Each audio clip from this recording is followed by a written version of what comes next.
it's just down here. This, I don't know what's going on with it, but this is what we have to do. So when you come up, you just yeah.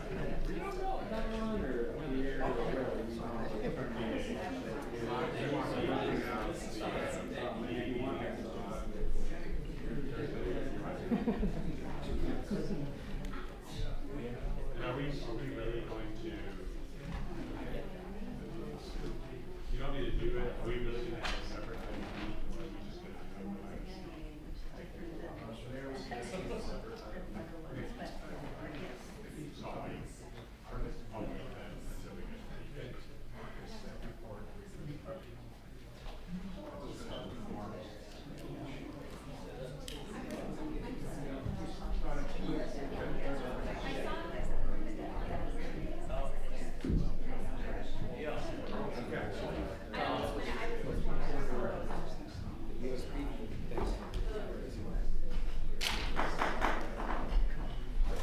Alrighty, today is June 4th. It is the year 2024.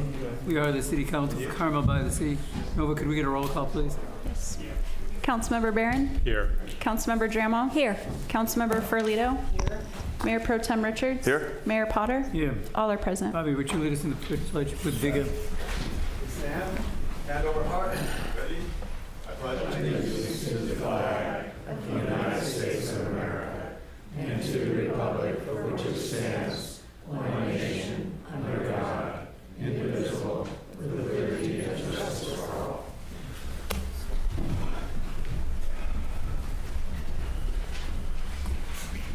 Alrighty, we got that handled. I think the first item is to play the Pride Celebration Proclamation. Jeff? Thank you. Thank you, everybody.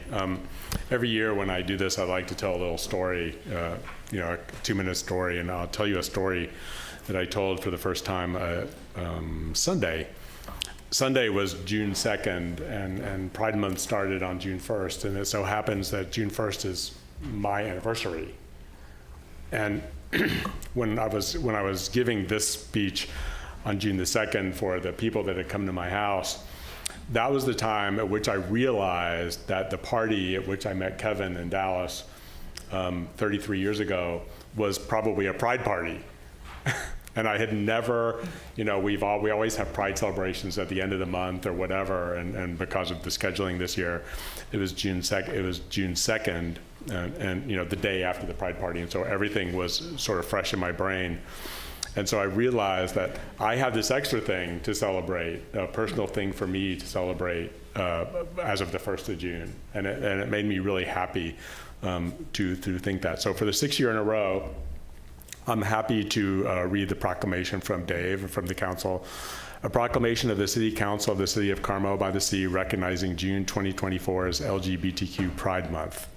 Whereas many cities across the United States recognize June as Lesbian, Gay, Bisexual, Transgender, and Queer Pride Month in commemoration of the Stonewall riots in June of 1969 and to celebrate the progress that has been made for LGBTQ rights. And whereas continued discrimination against LGBTQ persons makes it important for cities to stand up and show solidarity and support for our LGBTQ residents and those in the community at large. And whereas the City of Carmel-by-the-Sea has a diverse lesbian, gay, bisexual, transgender, and queer community and is committed to celebrating and supporting visibility, dignity, and equality for all people in the community. And whereas the City of Carmel-by-the-Sea has a long and proud history of celebrating diversity, promoting inclusion, and defending civil rights both within our community and outside of our community. And whereas it is of great importance to respect one another and appreciate our differences. Now, therefore, be it proclaimed that I, Dave Potter, Mayor of the City of Carmel-by-the-Sea, on behalf of the City Council and the citizens of Carmel, hereby proclaim June 2024 as LGBTQ Pride Month. Thank you, Dave. Thank you. Thank you, everybody else. Thank you, Jeff. Appreciate it. Carmel High, we've got a report out. I think school is out, though, so I don't think anybody's going to be reporting. Am I right? I don't see anybody good. Yeah. All right. So now we'll move on to public appearances. This is an opportunity for any member of the public to speak on an item that is not on tonight's agenda. 3-minute limitation on the testimony. If you'd like to speak, do come forward, please. Hello. Nancy Toomey. Thank you very much for all of what you do on our behalf. Just wanted to take the opportunity to thank all of the women in our community that participate in government and beyond, as today was the day many moons ago when the women got the right to vote. So thank you all for your participation on the council and the city staff and throughout our community that pay attention to our civic rights and opportunities. Thank you. Thank you for your testimony, Nancy. Thank you for your participation. Well said. Good afternoon, Mayor Potter, City Administrator Rarig, City Council members, staff. My name is Louis Leader. I'm a member of the Board of Directors for the Carmel Outlands, the nonprofit created by the Flanders Mansion Restoration Committee. Our mission is to provide access to the environs of the Flanders Mansion in harmony with the neighborhood for the benefit of the people of Carmel-by-the-Sea. I'm here to provide a brief update on the progress of our project. Over the past several months, our master plan has garnered significant support from the community, potential donors, and stakeholders. We have made substantial strides in outlining a vision that preserves the historic Flanders Mansion while creating a space that benefits the public. Additionally, we are proud to share that we now have over 200 subscribers to our newsletter, indicating strong community interest and support. We anticipate discussing this matter with the city within the next 2 months after your budget cycle is completed. In the meantime, our goal is to secure from Carmel-by-the-Sea the necessary approvals to begin tours and further engage with interested parties, including donors and inspectors. I am pleased to inform you that we have donors who are seriously interested in supporting the restoration.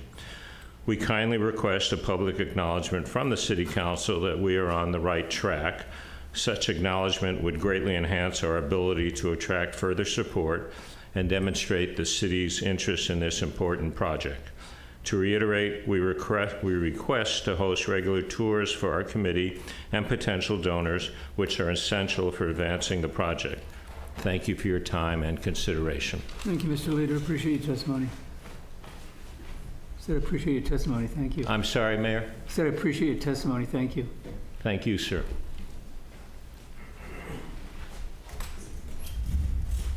Hi, Tasha Witt.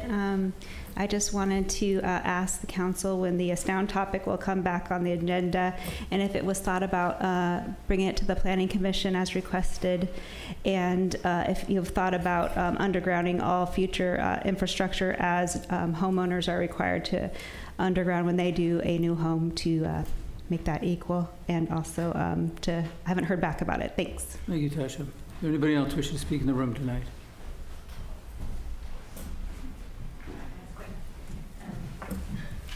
Hello, everyone. Amy Herzog with Visit Carmel. I just wanted to, for those of you who have not seen, this week is Carmel Culinary Week, and a huge shout out to the 40 restaurants that we have in town who are participating in the week in the form of offering special menus, cool offers, events, winemaker dinners, and then we've got a great new event happening on Thursday at the Farmers Market, the first ever Carmel Culinary Showdown.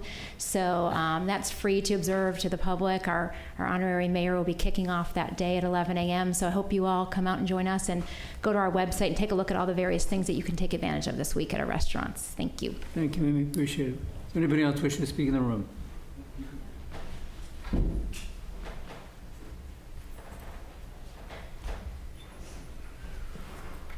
Council and staff, Melanie Billig. I'd just like to ask a question and make a statement. We had a wonderful workshop on the Forest Master Plan recently, and many people didn't get a chance to go and wanted to see the meeting on the internet, and they haven't been able to find it. And so I was wondering if there's a problem or will they be able to see it soon? It was an outstanding meeting, standing room only. Chairs had to be brought in, and I think it was extremely informative. of how the residents feel about the forest. So I would hope that you'd be able to make sure that that's on there, please. Thank you very much. Thank you, Melanie. And Melanie, Chip will speak to that under his announcements. Is there anybody else who wishes to speak in here? Come right ahead. Hello, Mayor, City Council. My name is Kevin Roos. I live at Santa Fe and First. It's been about 2 years since the most recent iteration of should the city have addresses or not has come up. And it seems very little has happened in 2 years. I wonder why the city is not pursuing this more rapidly. The current situation where we have no house numbers is not only inconvenient for receipt of packages, but can cause delays and uncertainty for emergency responders. It increases the risk of citizens suffering the consequences of slow responses, slower than necessary responses. As it has been noted, we saw this in the Pine Cone, I'm sure it's been noted other places, the California Fire Code actually requires all houses to have addresses. Please put this on the City Council's agenda as soon as possible. 2 years is too long. Thank you. Thank you, sir. Appreciate it.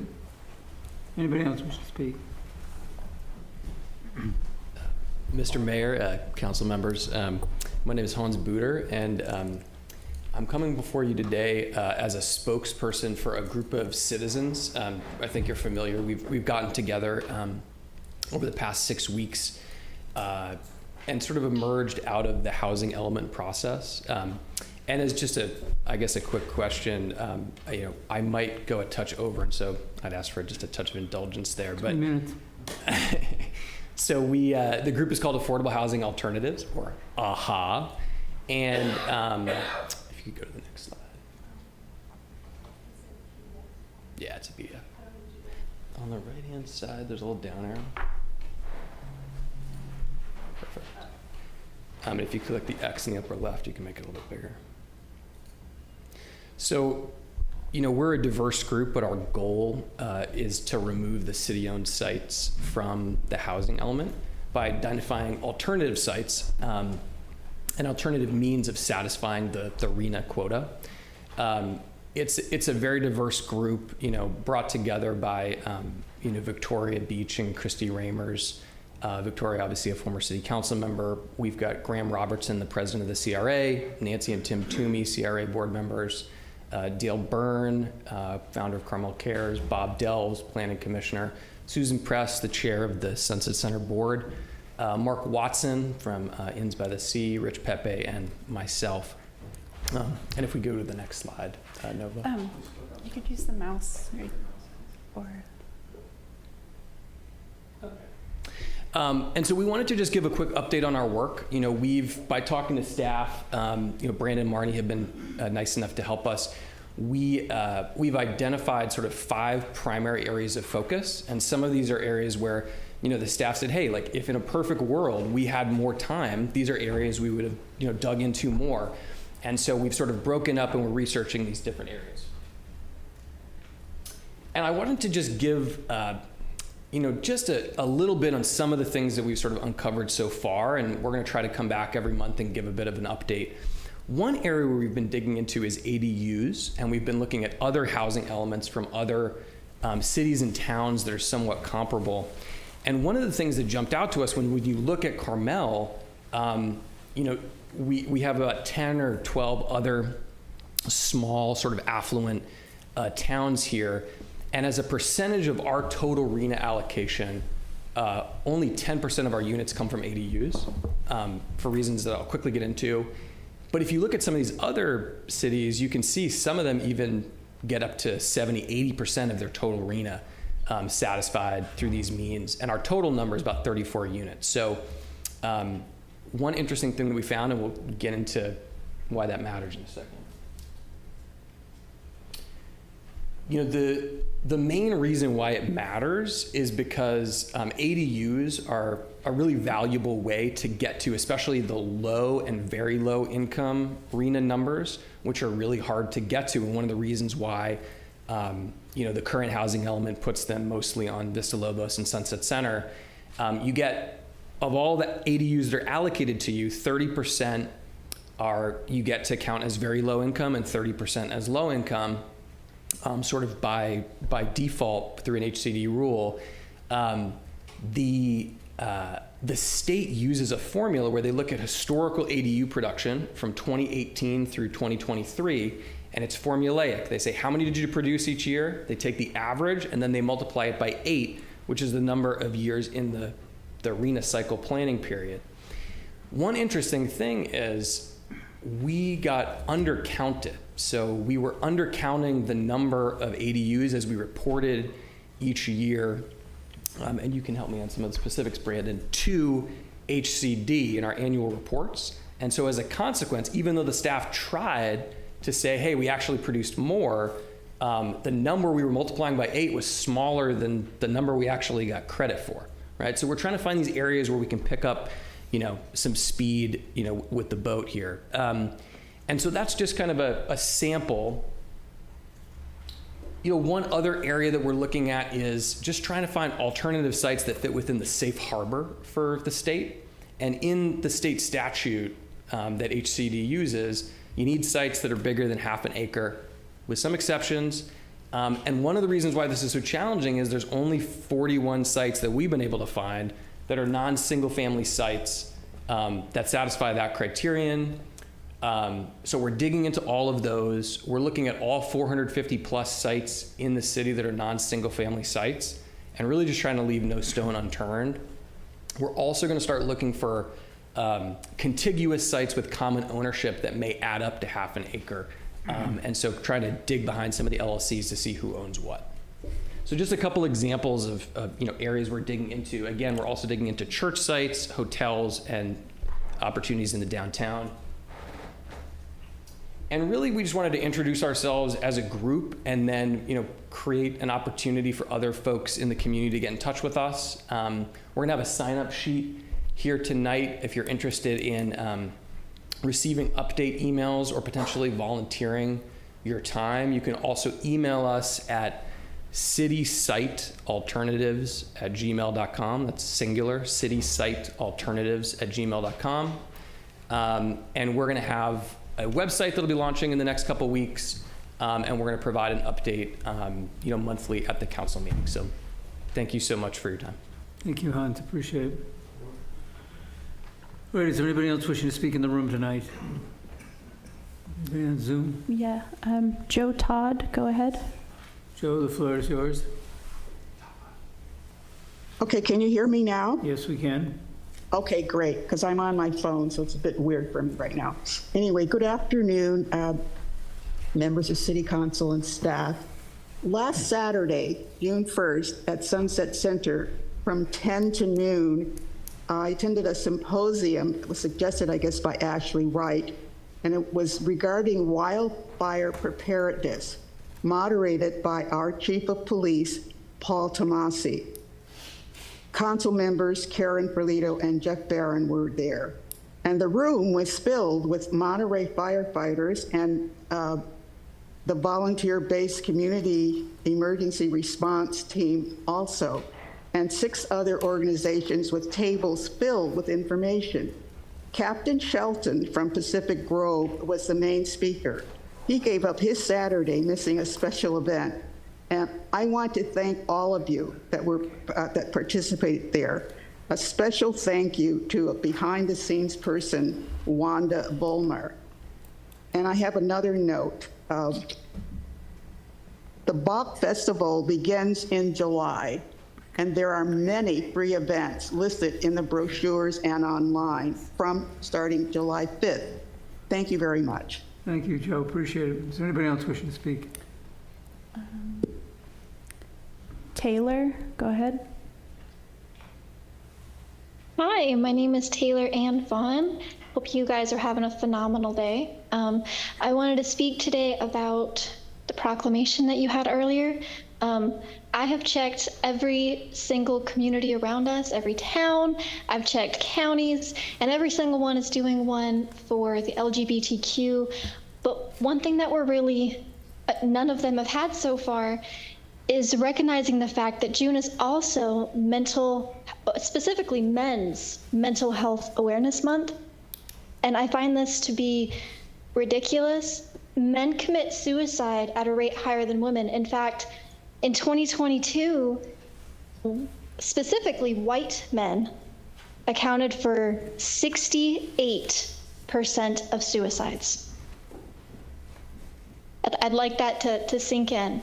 That is crazy.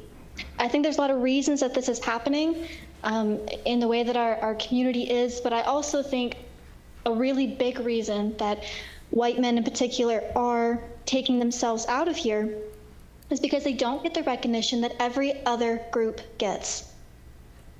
There is Asian Heritage Month, there's Black History Month, there is Pacific Islander Month, there's Arab American Month, there's Jewish Heritage Month. There's not one for white men. And the month that we're supposed to be considering the mental health of our men, not one, and I did check, not one community within our state is recognizing it. And I think that's disgusting. 68% of suicides in 2022 were white men. And the reason is right here. It's all of us. Everyone else deserves recognition except for them. I find that disgusting.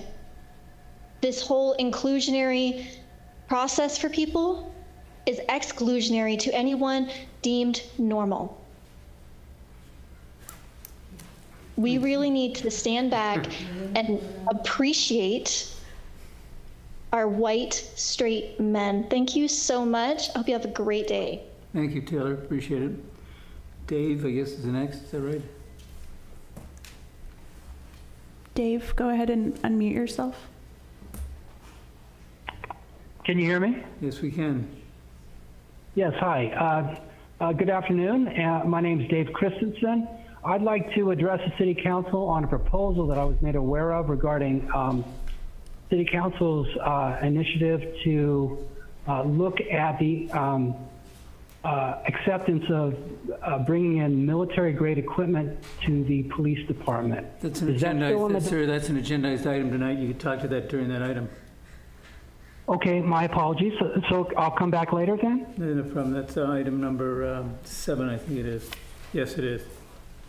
Item number 7. Thank you. Jude, go ahead. Jude, the floor is yours. Coming through all right? Can you hear me? Yep. Okay, great. Yeah, the reason why I wanted to speak up today was that, I don't particularly agree with any of the LGBTQ movement. And so I don't understand, we act like this small minority of people is so special and needs to get catered to, but in all actuality, the majority of the public doesn't go along with this stuff. We don't really think it's, healthy or wholesome. So unless, would you, I'm an actual literal Nazi, and Sorry, that's an unacceptable speech. I'm sorry, what'd you say? I said it's unacceptable speech. Who's deciding up there what's acceptable speech? I am. Nazis aren't welcome. Exactly. Who's making that decision? You? Yep. Mayor? Yes, I am. You're deciding that speech is not free? I'm not saying that. I'm saying it's unacceptable what he was talking about. Nazi speech is not acceptable. Okay, so you're deciding... I'm not having a debate with you, ma'am. There's a certain speech Yeah. that people cannot engage in? Correct. Is that you? Ma'am, I'm not having a debate with you. Law? Ma'am, Sir, isn't that protected under the First Amendment? I'm not agreeing with what you're saying. we're not having a debate about free speech tonight, ma'am. Pardon me? We're not having a debate about free speech tonight. You're not having an argument about free speech? We're not having a debate about free speech tonight. Is that what you said? We're not having an argument about free speech? I did not say that. I said we're not having a debate. Is that not protected under the You may you may want to call a Speech is not recess, protected. and we can clear this room if we need to, and then we can deal with the person who is disrupting this meeting. That's your choice. If the person continues to disrupt, we will take care of it, but it's your choice. Thank you. Okay, we're going to adjourn the meeting for 5 minutes.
Okay, we're going to reconvene the meeting. And we're going to go ahead and continue with public testimony. We'll let Mr. What's his name? There's no, oh wait, Where'd he go? phone number ending in 837. Go ahead. Okay, no, hold on. And we're going to read the rules of the operation. So, Counselor, would you please read in the limitations and confines of public speaking? Yes, this has to do with the provisions of the Brown Act. It's in the city's agenda, and I'll just read this from it. Under the Brown Act, public comment for matters on the agenda must relate to that agenda item, and public comments for matters not on the agenda must relate to the subject matter jurisdiction of this legislative body. If a member of the public attending the meeting remotely violates the Brown Act by failing to comply with these requirements of the Brown Act, then that speaker will be muted. Okay, that noted. Okay. 837, you have the floor.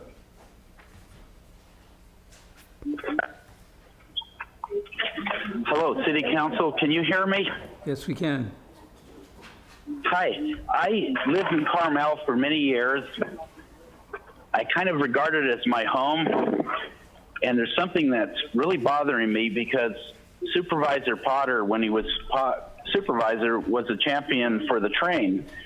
And now it's very disturbing that he's supporting the surf project, and the surf project would preclude the return of the rail, and it would destroy a lot of trees. They say, I think it's 92. Now, I don't know if he's the representative for the city of Carmel on Campsie, and please get him to do the right thing. We don't need this destructive surf project. You know, I just am reading the memorandum from the Coastal Commission, the letter, May 17th. He needs to look at it. And it's saying the busway proposed would essentially preclude future rail development for a number of reasons. That's quote. And the rail corridor is made up entirely of dune environmentally sensitive habitat. A busway does not so qualify, and thus the proposed project is inconsistent with Coastal Act Section 3240. We have informed the applicant of this determination for several years, but they have continued to propose the project. And all the TAMC members, including Mr. Potter, are in lockstep supporting this very destructive project. Now, the Coastal Commission also says in their recent letter that the busway would not only appear to make a future rail project infeasible, but it would use up any development potential that might be able to be considered under the Coastal Act and its ESHA provisions, in environmentally sensitive habitat for the corridor, thus displacing any potential for rail in that corridor in the future. In other words, there's only so much development that would be tolerated. I've been calling and emailing Mr. Potter. I wanted to take him down there and show him how there's no way the two uses can fit together, especially under the 8th Street Bridge where there's double track. And the rail is already on a wonderful berm. It's going to be very little environmental impact. The surf busway only bypasses 4 miles of traffic, and it actually is only a problem in the morning hours from 7 to 9 going northbound. I've been there. I've been all over it. And because you see that there's a 4-mile section of 3 lanes on both sides of the highway, surrounded by 2 lanes on both sides of the highway on either side of Marina and Sand City. The traffic actually speeds up when it becomes 3 lanes. It's about development because MST owns land it wants to develop. And TAMC owns land right next to the MST land. Mr. Potter is just going along with this horrible surf project. We need carpool. We need bus and shoulder. And actually, guess what? The California Transportation Commission is saying that TAMC has to pay them back for the cost of the corridor because they didn't do rail in 10 years. They've been what have they been doing? Mr. Campbell, your time is up, I'm afraid, Chris. Your time is up. Next speaker. There are no other hands raised. Is that it? Yeah, there's no more hands raised. All right. Okay, we'll then move on to tonight's agenda. Then we can move on to City Administrator's announcements. Chip. Yeah, thank you, Mr. Mayor. We are in the summer season now, so I just wanted to thank the Public Works crews. We do have staff on both Saturday and Sunday, so we're here because we have an increased visitor profile. More visitors, and so I wanted to thank the staff. They come in on Saturdays and Sundays and just scout out problem areas, whether it's a public restroom or the trash cans or what have you. So thank you to the Public Works crews. I also want to thank the Public Works crews. You may, if you're out and about, see that Bob has them on a real concerted effort of filling in the tree squares with additional decomposed granite. That's an annual maintenance item that we do. I was going to work with Mr. Byrne on that and Carmel Cares, but Public Works is on it. So thank you so much. I wanted to thank the public for all the participation that they've been doing lately. We've had a lot of public meetings. Ms. Todd referenced the Carmel Prepares meeting this past Saturday at Carpenter Hall. And so I just wanted to thank everyone. And I'll thank you again when we get to the budget, because we actually received more budget questions this year than we have, I think, in the combined last 4 or 5 years. So thank you for that. And then Ms. Billig asked about the Forest and Beach Commission meeting from a couple of Thursdays ago. Councilmember Dramoff asked me about that as well, and so I'll work with Mr. Staker to make sure we have that on the website. I apologize for that. One of the things that Councilmember Ferlito has asked is that we replicate that meeting and have a joint meeting with the Planning Commission and Forest and Beach Commission. So I'll have the Forest and Beach Commissioner who did the new statistics work on the surveys and have a joint meeting so the council can provide some direction on the forest master plan at this point in time to make sure that we're on the right track. So I'm working with Mayor Potter and Mayor Pro Tem Richards on that. And that's all I have, Mr. Mayor. Thank you, Chip. Move on then to City Attorney reports. Yes, we have no reportable actions from the closed sessions. Thank you. Move on to council member comments. Looking to my right. Yeah, it was been a busy month. We had a great Memorial Day celebration. That was a really well attended. It was really great service, one of the better ones that I've been to. The Surfabout went off this weekend. It was a lot of fun. It was great seeing that. We had some of our youngest residents here last week. We had 3 different 3rd grade classes all doing an ad hoc or a mock city council. That was fun. And the Culinary Week kickoff, and I've been to a couple events. It was great. Who knew that Champagne went so well with fried chicken? And yeah, it's been a good week. I hope hopefully people can get to that Culinary Week summit, to one of the events. That's all I have, Mayor. Thank you, Bobby. Jeff? Yes, thank you. I have a few announcements. First, I wanted to thank everybody for showing up at the Urban Forest Master Plan meeting a couple of weeks ago. I wanted to thank Commissioner Brzezowski, I hope I didn't butcher that too much, did an excellent job of leading the public through leading us all through part of the presentation. Very well attended. Thank you everybody for coming. Also, I wanted to thank the chief right here, and I don't know, it seems like now that we're sort of using Monterey Fire. We have a lot of fire chiefs, and they were apparently all there last Saturday. So I want to thank all of them en masse for all the work that they did putting together the fire preparedness, the wildfire preparedness thing. I wanted to sort of go off topic a little bit and say that I was kind of disappointed 15 minutes ago to find out I wasn't normal. That really bothers me. And then I wanted to say also in defense of my mayor that I'm actually the representative on MST.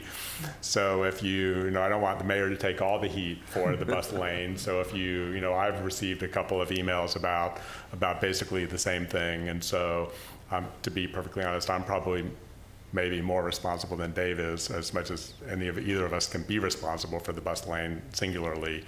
But people should come to me if they want to talk about the bus lane. Thank you, Jeff. Thank you, Adam. Thank you, Alessandra. Thank you, Mayor. I would like to wish a fond farewell to a longtime Carmel resident who is moving with her husband to Southern California. Janie Marchman grew up in Carmel and has spent much of her life here. Her family history goes back to the 1800s in Monterey County.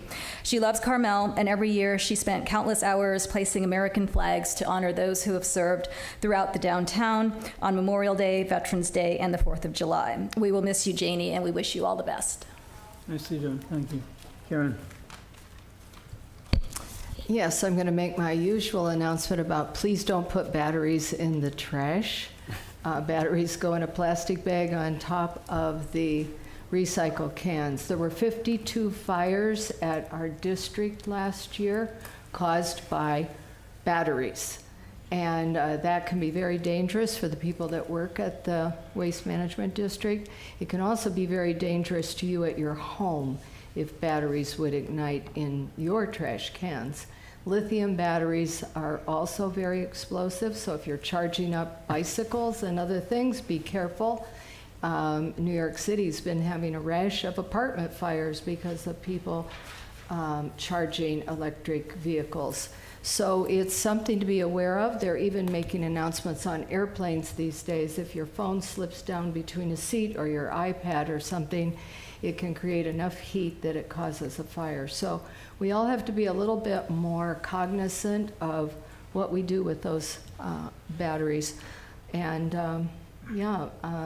that's the announcement I'd like to make. The second one is AMBAG has released a report on carbon storage in our forests and in our grasslands, in our agricultural fields, and I passed that report on to our Public Works Department. It's very important for us to consider planting canopy and trying to retain as much of our mature trees as possible as long as they are safe, because they are storing carbon.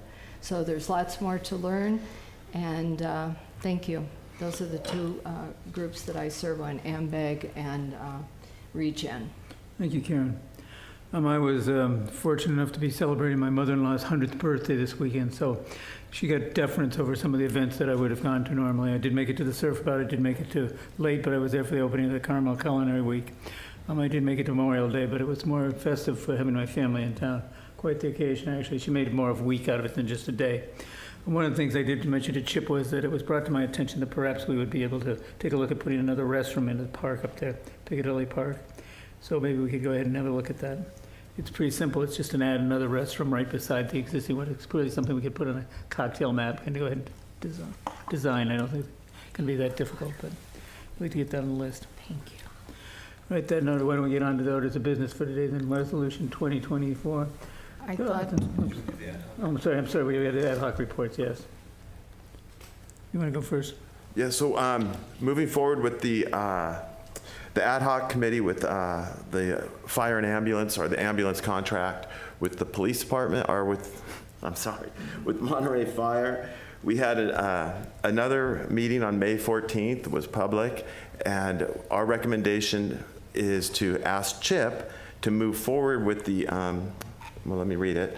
The ad hoc we recommended the city administrator to reinitiate the 2022 discussion with the city of Monterey regarding the contract ambulance service. And so if you could do that, that would be appreciated. And I think we'll have one more public meeting concerning that. Good. Jeff? Wait, one more. The flock camera. We're having the flock camera ad hoc on June 10th. Everybody is welcome. Please come. It's here. It's at 4:30, I believe. We'll have it posted. It's 4. I think it's 4 o'clock. But please come and you know, let's discuss this ad hoc. The flock camera system. Thank you. Hey, Jeff? Yes, thank you. I guess I'm supposed to announce that we're having a PD ad hoc meeting on Thursday at 3:30. I don't know this is like our 10th meeting or something like that. And we're going to be talking about the consultant's recommendation for the requirements for a police station. So if members of the public would like to hear us talk about the one page in the Indigo report about the police station, or they'd like to offer their views on what a police station needs to have in order to serve the community, Thursday at 3:30 is when it's going to happen. I believe Chief Tomasi, you're going to be there too. That'd be helpful. Good. Excellent. So yeah, well, Dave and I will obviously be there, but Chief Tomasi will be leading the meeting. Good. Okay. Alessandra? Since we didn't coordinate this, I'll just reinforce that we're having the Flock Police Camera Ad Hoc Committee meeting, public listening session on Monday, June 10th, 4 p.m. here at City Hall, and please attend. Karen? yes, and I'd like to ask that the addresses be put on the July agenda. I was hoping for this agenda, but on the July agenda so that we can have the ad hoc report. Once again, I reported last month on the findings, but it is time to move on again. So I'd like to see that on the agenda. Okay. All right, then let's move on to orders of business. And what's first order of business is a resolution authorizing the city administrator to execute amendment number 1 to the agreement with Visit Carmel and a nonprofit corporation for marketing services extending the term through June 30th of 2027. Chip? Yeah, just real briefly, Mr. Mayor, I think Emily did a great job on the agenda report, and she's at the ribbon cutting down on the beach with the Chamber Leadership Carmel group. So, again, we've had a longstanding relationship with the nonprofit destination marketing organization, Visit Carmel. Ms. Herzog, the executive director, is here to answer any questions that I cannot. This continues our relationship. Just a reminder that Visit Carmel is a nonprofit, and they highlight the attributes of the village. We don't market to tour bus companies. We're looking for midweek, off-season stays, multi-night stays. Not only do we market hotels and restaurants, but we market all businesses in the city. So if you go to the Visit Carmel website, you can look at art galleries or retail shops or candy shops like my daughter likes to do, or any of those things. So again, we've had a 6-year relationship. This would extend the term.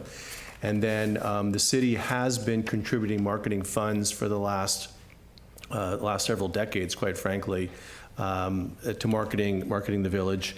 And our contribution gets us a seat on the Visit Carmel board. And I serve at the pleasure of the council on that board.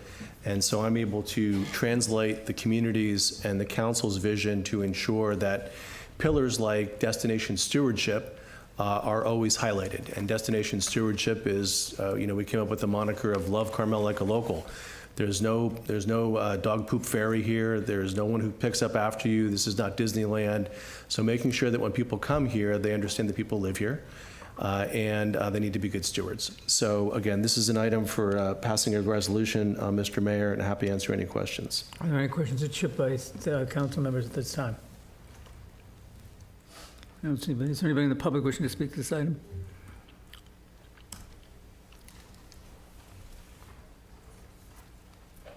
I'm not familiar with Visit Carmel. When I owned hotel properties here, that wasn't around. So how does that differ from our Chamber of Commerce and the things that the Monterey Peninsula does as a whole to market? Because that's when I owned the property, we contributed money to the Monterey Peninsula as a whole, and they marketed. So are we still contributing to them in addition to Visit Carmel? And how much is this costing the city to participate in this? Why don't we see, Andy, why don't we wait and see if there's other comments, and then we'll take all the questions at once, okay? Okay. Are there any other questions or comments tonight on this item?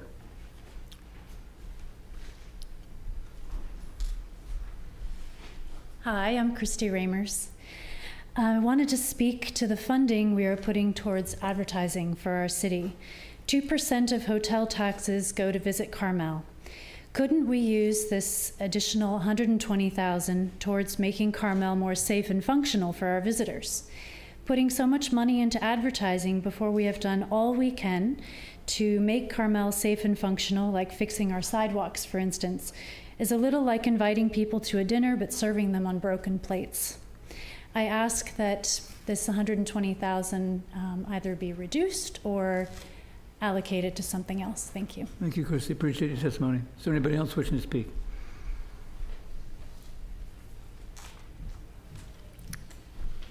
Good evening, Council, Mayor, and staff. I'm Amy Herzog, Executive Director for Visit Carmel, and I'd like to thank you once again for your consideration of not only your annual investment in Visit Carmel, but also the consideration for renewal of the contract designating Visit Carmel as the manager of the destination marketing here. We presented 2 weeks ago during the budget workshop some kind of key overall points in support of why the city, what makes a lot of sense for the city to be investing in this partnership. The first, as we're all aware, is that tourism is absolutely the key industry in town, and your investment comes back to the city in the form of increased TOT and sales tax revenue based on visitor spending.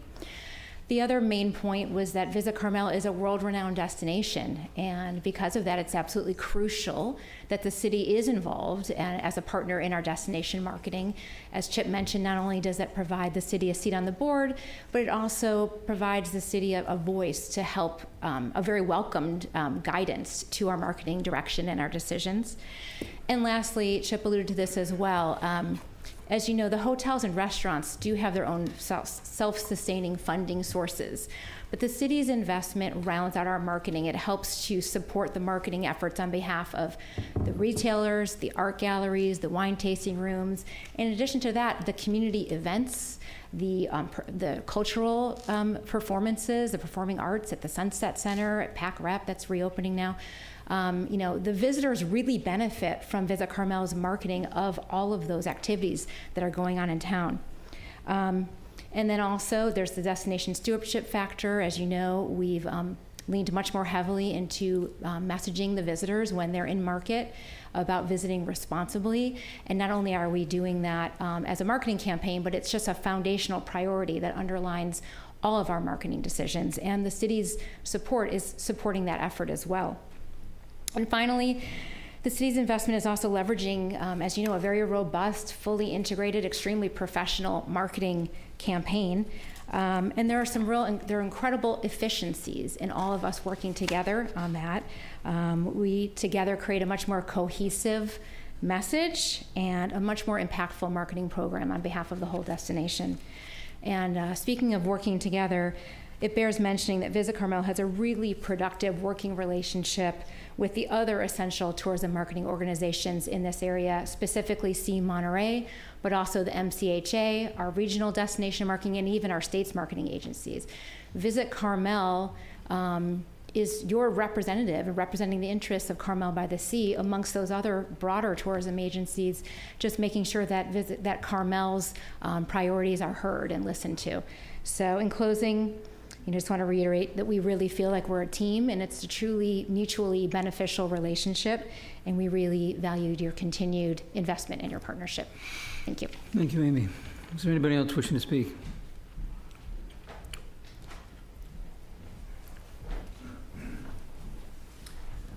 Good evening, Mayor, council members, staff. I wasn't going to say anything this time around, but I thought I would step up just to say a couple things. Good, strong, balanced, responsible tourism doesn't happen by accident. You have an amazing destination, and you compete with equally amazing destinations. And it's not just the competition, it's the investment in sustainability and responsible travel. I forgot to mention, my name's Rob O'Keefe. I'm with Sea Monterey. I'm the CEO.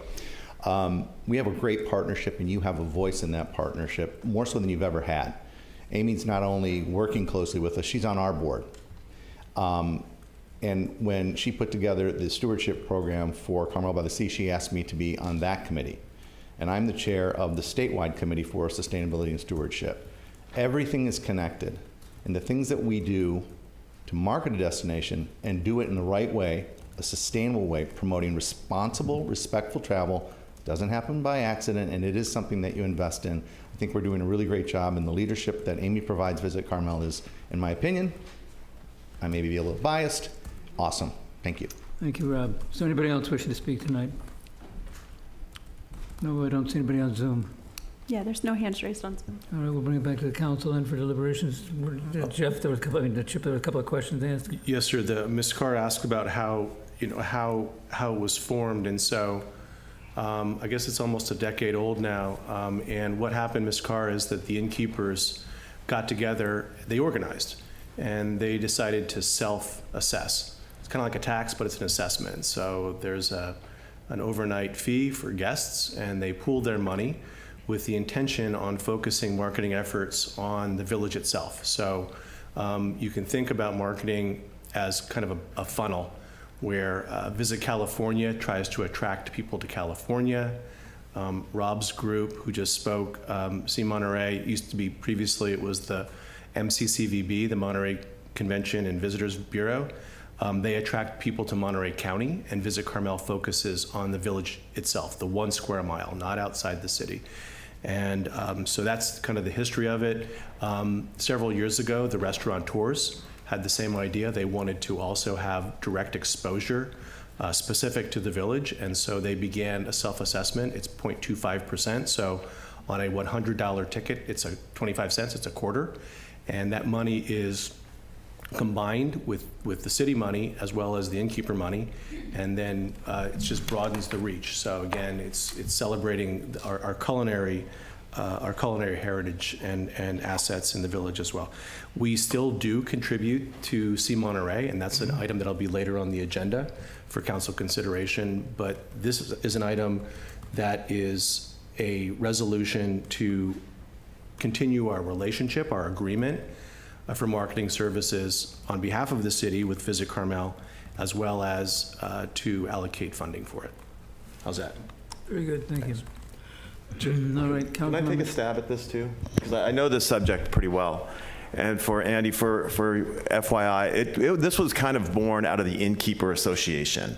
That's how it was born, because we all the innkeepers did have an organization. I think they may still have it, but they weren't very effective in working together. They had a great program where if one hotel was full, then you would call another hotel to make sure that once a guest came into Carmel, we kept them in Carmel. And then when we sort of organized, and I think I can say Rich Pepe had a big say in this. He was the one that came up with this idea of a group that self-assessed or assessed the guest, and then we would use those dollars to market hotels. And that grew and grew, and we were just charged with marketing hotels, just the beds and heads and beds, we say, right? Well, then the restaurants said, well, we want some of that advertising. We want to get some of our restaurants advertised like you're advertising the hotels, because we're focused on mostly the fly markets, right? San Diego, Portland, Seattle, Dallas, all these airports that have direct flights to Monterey, because we feel that's a great guest for Carmel, because they come in, they don't have a car, they Uber here or taxi here, and then they stay for more than 2 or 3 nights. And so that's a very good guest for us, because they're shopping and eating in our restaurants, and they don't have a car. So when the restaurants started doing that, this group was marketing restaurants and hotels. But then what about all of the retail, the art, the jewelry stores? So we wanted them to be advertised through this mechanism of Visit Carmel. And so that's when the city of Carmel said, look, we'll spend some of our tax dollars, our business license dollars, whatever it takes, to be on that committee or have a seat at the table. So now Visit Carmel advertises the retail, the art galleries, the jewelry stores, all these other things. So now all 3 of those businesses are met, right? The hotels, the restaurants, and everything else. And everything else is advertised solely because Carmel gives them $120,000 a year to manage this tourism.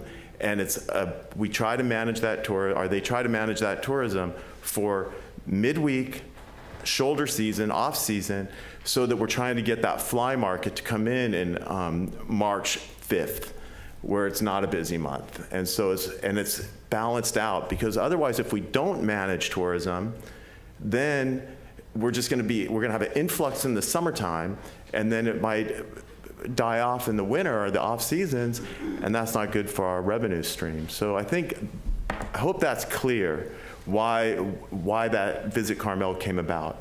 And the difference between the Chamber and Visit Carmel and the CVB, that's a whole nother conversation that I'm happy to explain to you, but it goes pretty deep. And Visit Carmel has been doing a really great job. CVB, 10 years ago, and Rob, he'll admit it, it was a mess. They've done a lot of great things, and these 3 organizations working together to manage our tourism is really important, and that's why you see such high rack rates and such high occupancy rates, is because of these 3 organizations working together, bringing people in. Thank you, Bobby. Appreciate the synopsis. All right, council members, thoughts?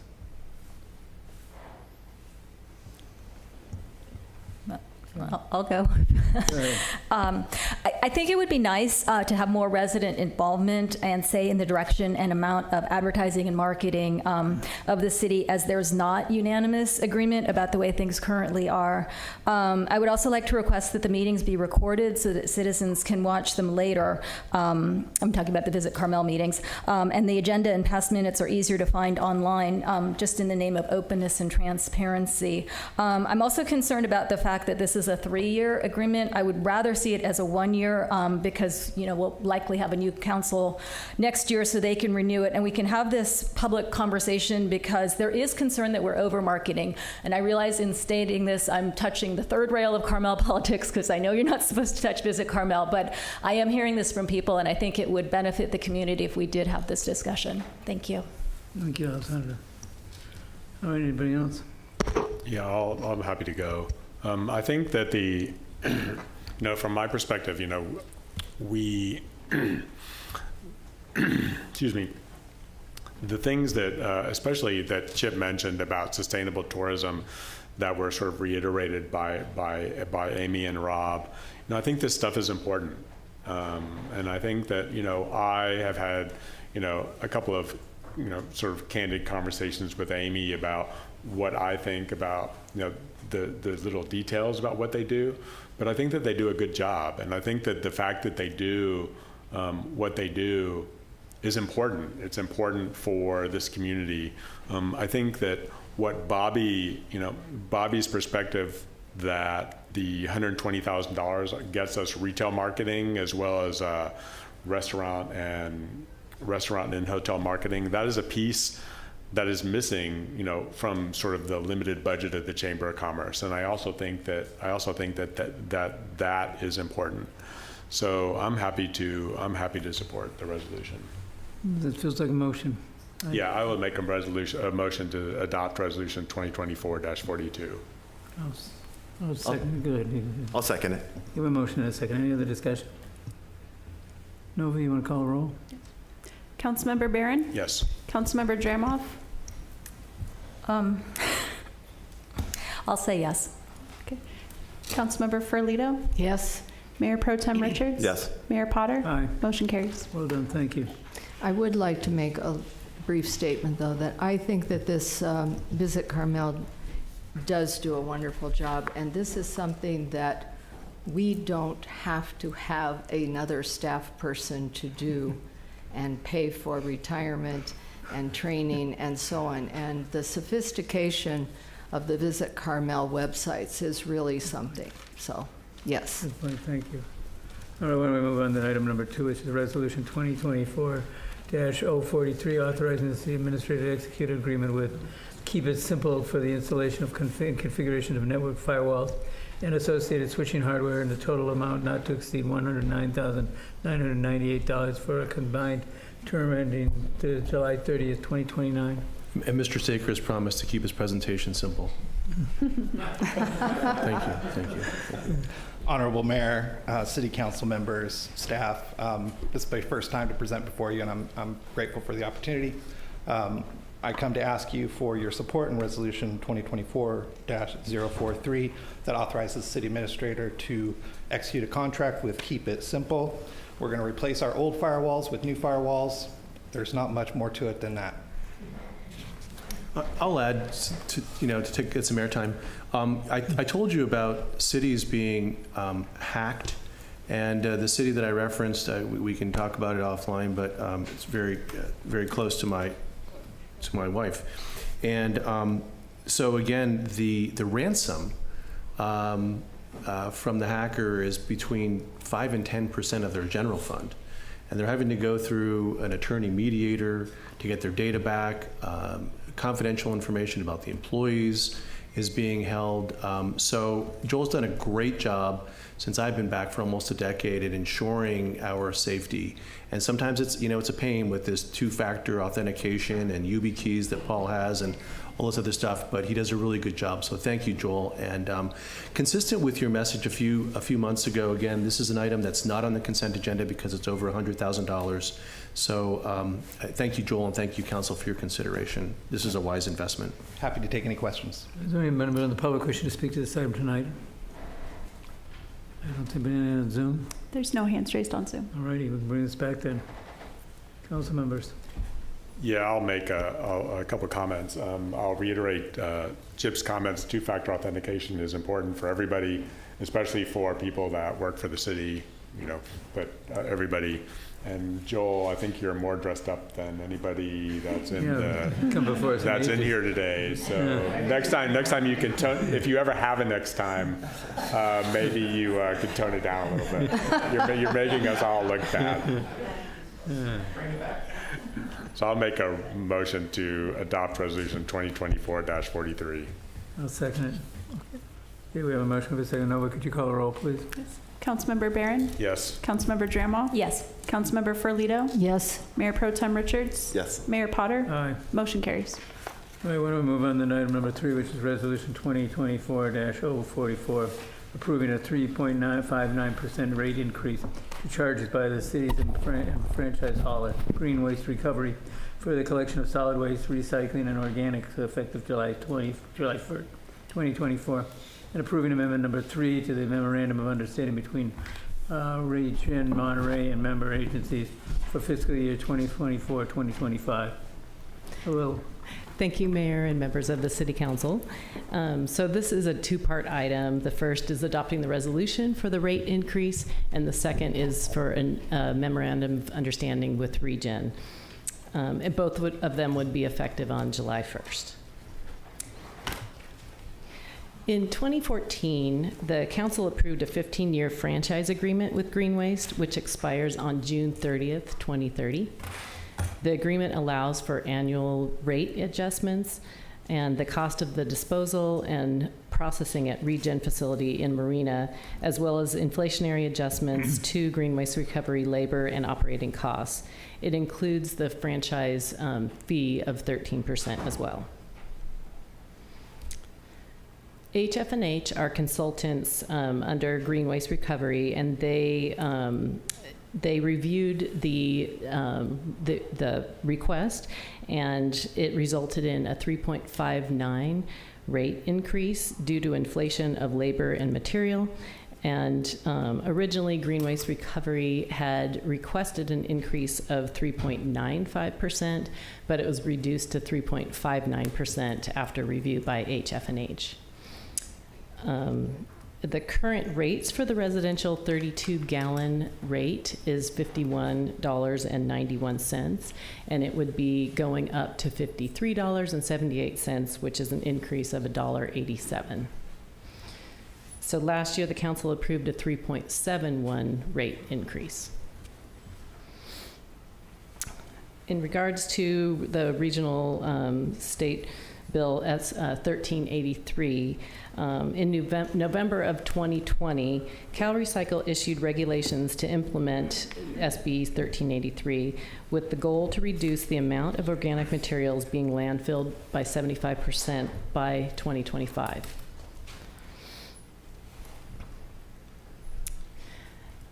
Regen Monterey's Technical Advisory Committee has been working together to implement the program to meet these regulations.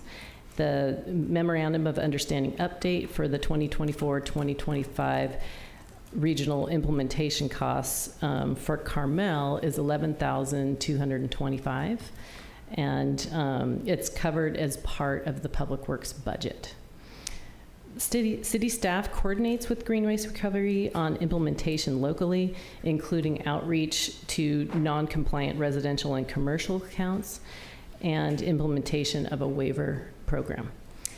Currently, we have 97 waivers that have been approved and 5 have been denied. Staff in Green Waste are working with 31 outstanding commercial districts, or outstanding businesses in the commercial district that have not yet added organics or requested a waiver. So staff is recommending approval of adoption of resolution 2024-44 with a 3.59% rate increase to the charges by the city's franchise hauler. And we're also recommending approval of amendment number 3 to the Memorandum of Understanding with Regen Monterey. We do have Jose Ortiz from Green Waste that's here to answer questions as well as Zoe Schotz from Regen Monterey and Dave Hilton from HF&H Consultants. And I'm also available to answer any questions. Thank you, Mary. Appreciate it. Are there any questions, Mary, at this moment? I don't see anybody. Open up to the public then. Is there anybody in the public wishing to speak to this item tonight? I'm not seeing anybody in the house. Anybody in Zoom? There's no hands raised on Zoom. All right. I will go with questions then, Mayor. Okay. I'm not sure who can answer this. So Regen hires HH&F or HF&H? Who hires them, those consultants? Regen, right? That's correct. It is Regen. And is Regen the one benefiting from the price increase? So the price increase is requested by the franchise hauler, Green Waste Recovery, and then it's like a third-party review from Regen Monterey who hires HF&H to review it. So it's not the same people that are getting the rate increase are not the people that are paying H? No. That's correct. Green Waste. Yeah, you're right. Green Waste isn't paying them? No. Right. Okay. That's good. And then I do, this is always a tough subject, or a sore subject for me, because, for the past 9 years, I've had to say, we've had these increases every single year. They never go down. They always go up. And now it seems like between composting everything, recycling everything, and I live alone, I have like this little tiny bag of trash once a week. Is there any way that we could, that some people could opt for every other week or once a month pickup or something like that? I believe, and we could ask, we could see if that's a possibility, but I believe that once a week pickup for trash is a requirement in our municipal code. I mean, there are options, of having different sizes of carts, and I know for the commercial district, they have options of how many times we have them serviced. But it's minimum once per week is minimum. Yes. So there's no way for the stakeholder to have any savings other than a smaller can, I guess. Right, the smaller can. Yeah. All right. And do you know if there's going to be another increase within the year, like a true up or something? I'm not aware of another increase within this year. Yeah. Maybe somebody can answer that from the Green Waste. He's shaking his head no, so that's testimony. Why don't you come to the mic when you get on the record? Thank you. So the question would be, because is there going to be some sort of a true up or some other way that the trash service is going to cost us more by the end of the year? No. It's not going to change. Okay, thanks. Thank you. Appreciate that. Okay, council members. I will note that the tipping fee went up by $3 a ton from Regen. So Regen is charging a little tiny bit more for the hauler to do the tipping of the garbage. And, we are not paying for the recycling, and we are not paying for the green waste, and because it's absorbed in the three services. One thing that does distress me is we pay extra in Carmel because we want the cans put away. And that is a really great service as long as people adhere to it. But we're still seeing too many cans left out for a whole week. And maybe we as a city could do a little better job explaining to particularly new residents that they don't have to haul their cans out to the street, that they are to be put away afterwards. But that is a service we specifically requested into our contract. Thanks, Karen. All right, well, this is all a result of SB 1383, which is well intended, but comes with consequences, as we all know. So, unfortunately, I'm happy to move the item. Yeah, I'll second it. I was Sorry. just going to add, Mr. Mayor, I agree with you. And every year when this comes up, none of us are happy with the rate increases and the fact that this is an unfunded mandate from the state. But I think we're just kind of stuck with it. Well, $1.87 a month. So they're going to break our backs, but it's still annoying. All right, we have a motion and we have a second. Nova, please. Well, I would ask, Councilmember Richards was talking about the tipping fee, or Councilmember Filito. Who's our representative on the Regen board that's responsible for that typically? And actually, the Regen is. Sorry, it's a one. I just needed a one-word answer. Fantastic. We have one of the most sophisticated districts in the country, and I urge you to go out and take a tour because it really is amazing. And they are doing so many things with the 1383 garbage that we put in there is going to be turned into fertilizer and so on for vineyards, and eventually, if we have clean enough waste, it will go on food products. So it is a very important thing to get the methane out of the landfill. It is expensive to do it, but it is a necessary part of climate change as well. Would you call the roll, please? Okay. Councilmember Barron? Yes. Councilmember Dramoff? Yes. Councilmember Ferlito? Yes. Mayor Pro Tem Richards? Yes. Mayor Potter? Aye. Motion carries. All right, thank you. Did you actually go yes? You did. Oh, my goodness. Thank you. All right, well, let's move on to the heavy lifting of the evening then, which is Resolution 2024-046, adopting the fiscal year 2024-2025 adoption appropriations limit, the GAN limit. Jeff? Chip? Brandon. Talk for 30 seconds on this. Yeah, thank you. Good evening, Mayor and Council. This is really just a perfunctory exercise. So every year we come back to you for the GAN limit, which is the appropriations limit for our city. We did present to you on this at the previous council meeting, gave you a PowerPoint, so I'll just run through it verbally. I do have a PowerPoint if you want anything, but basically the GAN limit is in the state constitution. It's a limit placed on the spending of governments. There's a formula that's created that the city adopts that says certain expenditures have to be below a certain appropriations limit. Our expenditure limit is, with the formula that we use, is $42.5 million, and the GAN subject expenses total only $27 million. So we are well within that limit. So with that, staff is recommending confirmation, the selection of the annual adjustment factors, and then adopting the 2024-2025 fiscal year appropriations limit of $42,499,301. And with that, I'm available for questions. The questions with staff, by council members, by Brandon. Is anybody in the public wishing to speak to this item? Yeah, is anybody on Zoom? No hands raised on Zoom. Okay. All right, why don't we bring it back? This is my 31st budget. This is the first time I've ever had, not the first time I've ever had anybody not speak. Nobody ever speaks in the GAN limits. It's amazing. We're so dry. I mean, it's interesting to note the population growth in the county, though, the base of figures on. Pretty amazing, the fact that we only had 0.55% growth in Carmel versus some of the other cities. All right, I'm going to move with the adoption. Second. Over. Okay.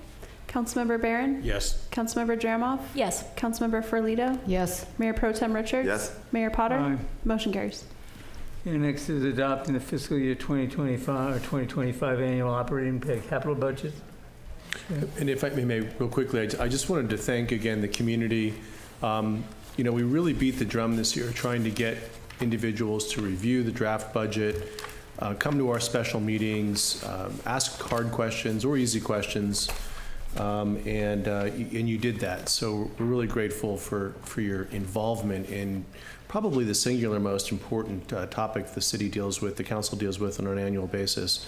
So thank you for that. I wanted to thank the department heads and Brandon and certainly Jane and the rest of the finance team for putting together a very understandable budget. You know, one of the other silly stories I tell is when I was coming back a decade ago, I had coffee with Mary Schley from the Pine Cone, and I said, well, what can I do to help? And she said, make the budget book understandable. So again, I think it continues to evolve. I mean, the exploded dollar, the tables that we use.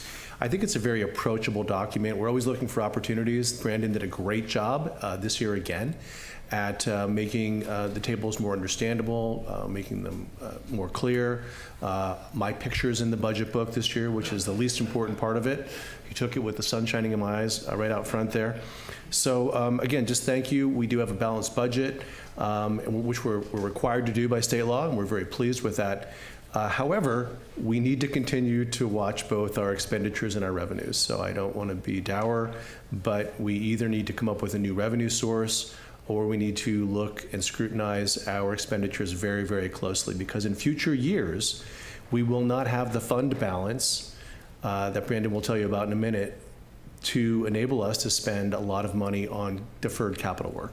So please, everyone, get us your thoughts. I know that there's been some ideas being kicked around. We've killed some ideas as well recently, which is fine. There's only so many things in our quiver to increase revenues. So the other side of the ledger is continuing to look at expenditures. So again, I'll challenge all of us in the next budget year to continue to look at those types of things. We'll be back.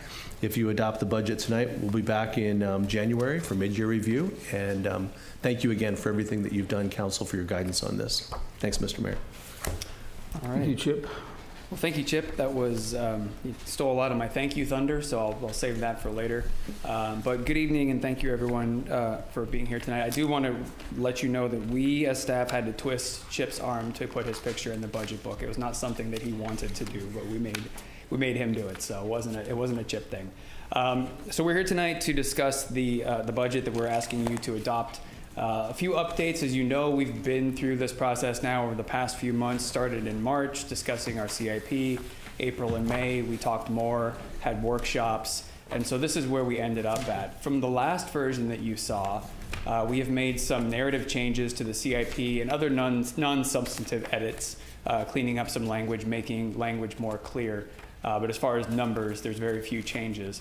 We did update the CIP table to reflect the CIP projects that this council removed. You can see I've got those individual dollar values up there, but they totaled about $400,000 moving out of this fiscal year.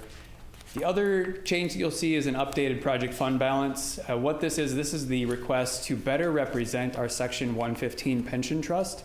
So you'll see later when we get to one of the charts that that's represented in its own line now, so we can keep an eye on that. The other thing that's coming back to you is, as Chip mentioned, we are so grateful and thankful to everyone that participated in the questions this year. I think 64 is a record, and hopefully we'll break that next year. But 64 questions asked and answered this year. That was an attachment to the staff report, and it's available online. Some really thoughtful questions that I think really help explain what the budget is and why we do what we do. So I encourage everyone, if you're going to read one thing other than the budget, please read the budget. But if you're going to read one thing other than the budget, check out the questions and answers. There's a lot of education there. Any additional budget changes that come out of the conversation tonight, our recommendation would be to adopt the budget tonight and come back July 9th to basically do a budget adjustment if there's something you wish to change from tonight. So at a glance, this is what we've got. As I mentioned last few times, our budget this year is structurally balanced, not operationally balanced. Both are good things. What that means is that we don't bring in exactly enough revenue to balance our budget, but we do have fund balance. So you can see the forecast is about $31.5 million in revenue, $43.5 million in expenses. So to line those up, we tapped into our unassigned fund balance of roughly $12 million. It's important to note that, again, we are not touching any reserve dollars or restricted dollars to accomplish this balance of our budget. And the important thing to note about the budget in general is it is how we, as a city, serve the residents that live here. The budget is the vehicle and the tool that we use to provide all those services that the residents hold so dear. So it's something to keep in mind as we go through the budget process. How do we provide those services? Well, we have staff. That's one of the main ways we provide those services. As you can see at the bottom of the chart there, on total, we're looking at an increase of 1 full-time equivalent, but that doesn't really tell the whole story. In reality, we're getting 6 new positions that don't exist as of today that will exist as of July 1st.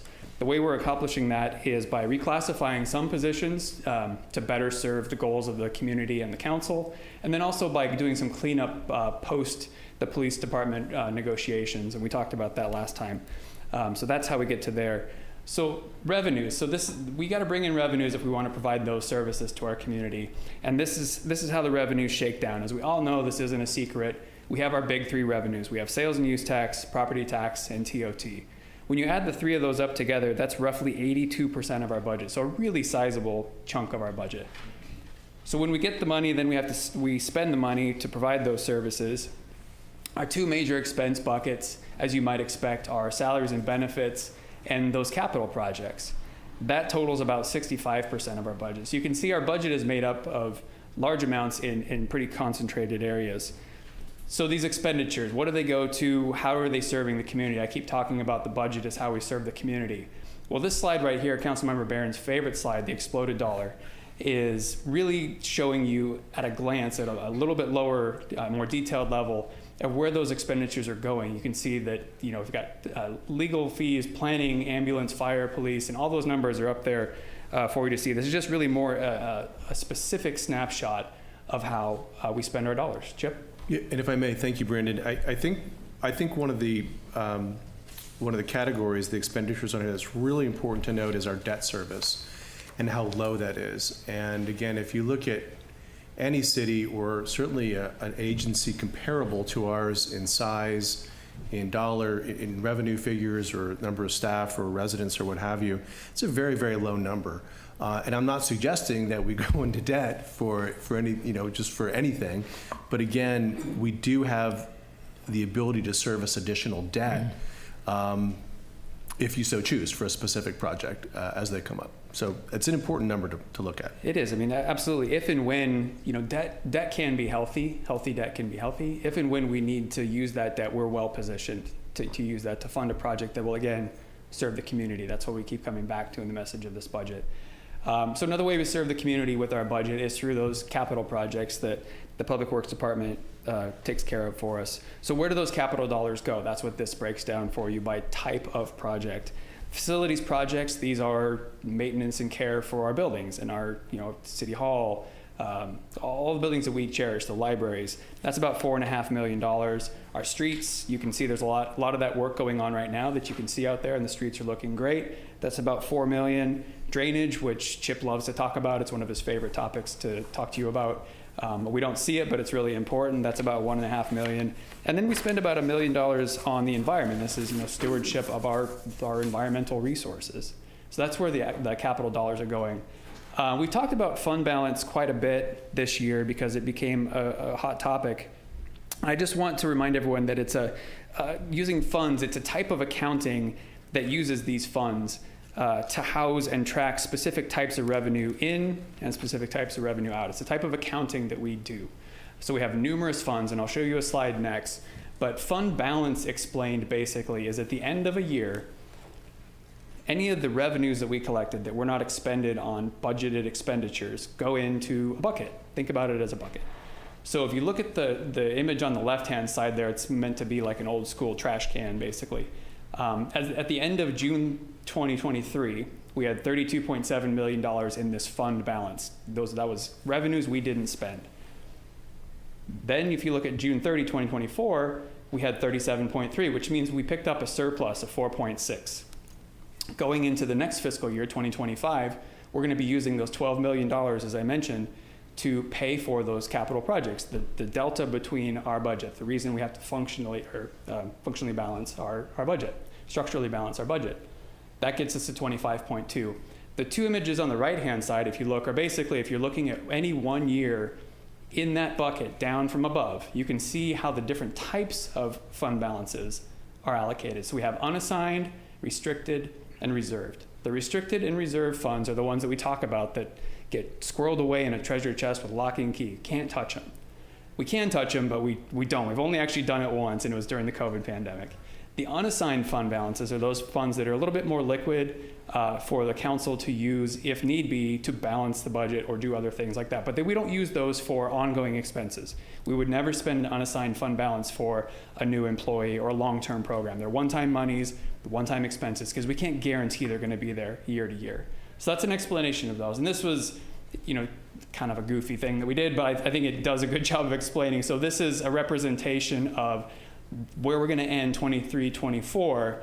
As you can see up there, the first like looking down on the pie, 37.2 million, that's the total fund balance. Of that, the reserve and restricted funds go into that treasure chest, lock and key, 22.2 million. The unassigned fund balance we end with is 15 million, and that chest is open because you as city council can use that. So this is how fund balance works. Could you go back 2 slides? You know, we talked a little, if I may. Please. We talked about the fact that the unassigned fund balance is not bottomless, right? So again, you can see this, the graph all the way on the right, which is our estimated fund balance at the end of next fiscal year. So a year from now, it's $2.8 million. So again, even though you've directed us to spend money, $12.3 million on deferred maintenance, the CIP that was in a previous slide, we can't do that in the future. So it's just really important to note that, again, and anything we don't spend obviously will flow back into the unassigned fund balance. But again, that is not a constantly replenishing fund necessarily. And this is where we've talked into the future, that there's a point in time where those lines cross.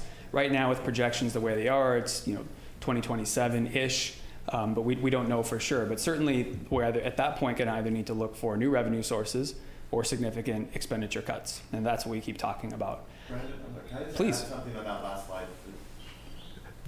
The restricted, 4 years ago, that was a much lower number. It was 4 years ago that the council decided to raise that number to 15%, I think, because it was at 10%. But 4 years ago, the council said, no, we want a bigger savings account. And so that restricted has grown over the past few years. Very true. Yeah, thank you. So this is really just meant to give you a snapshot. When I talk about funds as being different accounts or buckets, these are all of the funds that we deal with. Bigger cities, bigger municipalities have many more funds. But this is the accounting structure that we use. I don't need to go into the details, but just you can see it with a snapshot what we've got. So this was as of June, we're projecting as of June this year. This projects June 2025. And the only reason I put this slide up here is just so you can see the new fund that we're representing right here, the Section 115 Pension Trust. This isn't something we've had on this chart before. It's always existed, but the request came from council to better represent this so we can track it. So you can see that up there. It will remain there. Just a better way to be transparent with that. Just came on 2 years ago. So with that, staff is recommending adoption of the budget. I'm going to round back on where Chip started us and just thanking all of you, city councils, thanking the residents, thanking the department heads, thanking Jane Hogan, who did the lion's share of the work on putting this together. And with that, I'm available for any questions. Thank you, Brandon. Are there any questions of the council at this time? I've got 2 questions. Brandon, I hate to ask you again, because I always ask you for a chart that you don't have on there. Do you have access to that 5-year forecast chart from Exhibit B? Because I just wanted to bring up a few points. I don't think I have it. Yeah. It's the 5-year forecast. It's the one that has us projecting the spending. I could get it in a matter of a minute. I could walk over there, load it on thumb drive if the council wanted. Do you want to show that in out years we've got a deficit? Well, I wanted to do that, and then I wanted to also ask, because in the next couple of years it said we were going to be spending $16 million for CIP, and I just wanted to question how we're coming up with that number, that we're actually going from 12 million CIP to 16 million. I can answer that one because that's in the CIP. That's the 5-year CIP has each year what the projected spend is based on the project list. So that one I can answer. That's where that number's coming from. And it's purely speculative. I mean, it's entirely up to you because, again, if we don't have the funds, we won't be able to do the work.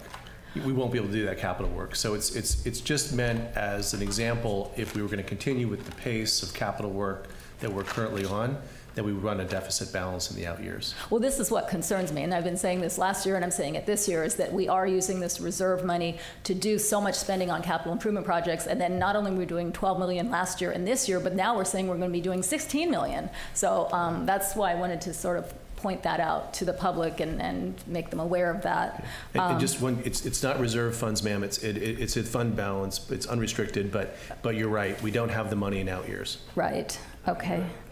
Okay, he's got it. We'll just stall for a few seconds here. Right. So there is a possibility of fund balance if the money doesn't all get spent this year. Yeah. Yeah. Exactly. Yeah. So fund balance could go up if we don't spend all the money that we're planning to. Jobs that don't get completed. Yes. Exactly. Rolls over. Yeah, it would roll over, Yes. exactly. Thank you, Brandon.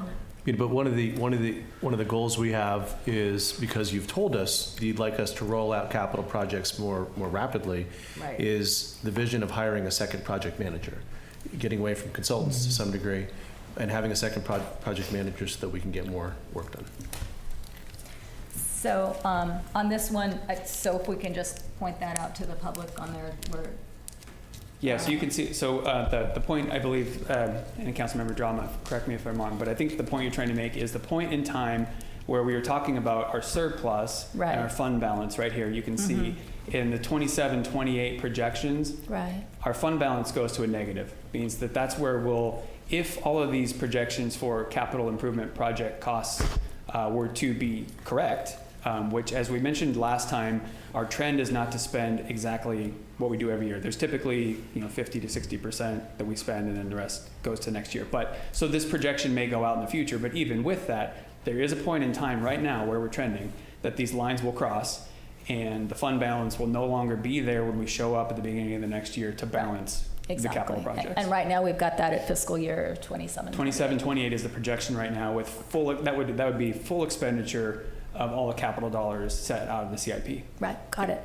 Okay, and then my next question is, and I don't think there's even a chart on this, so I'll just ask you. So we're talking about increasing forestry staff, and so a total of an assistant forester, and then someone to do the tickets, and then I believe there's also a third position in Public Works regarding that? A maintenance position. Okay. A maintenance worker. So my question is, if we're going to be doing so much additional forestry work, why don't we have tree cutting companies in there as well, that we're going to have to pay for them to do the work? We do. So the contract services exist in the Public Works operating budget. So that is part of, when you see the lines for like contract services, that's in there. So if you were looking at a drilled down version, it's in there, but the total roll up includes services for contract tree services. So how much more will we be spending on tree cutting companies to be able to keep up with this increase that we're expecting with having an assistant forester and more tickets processed and that kind of work?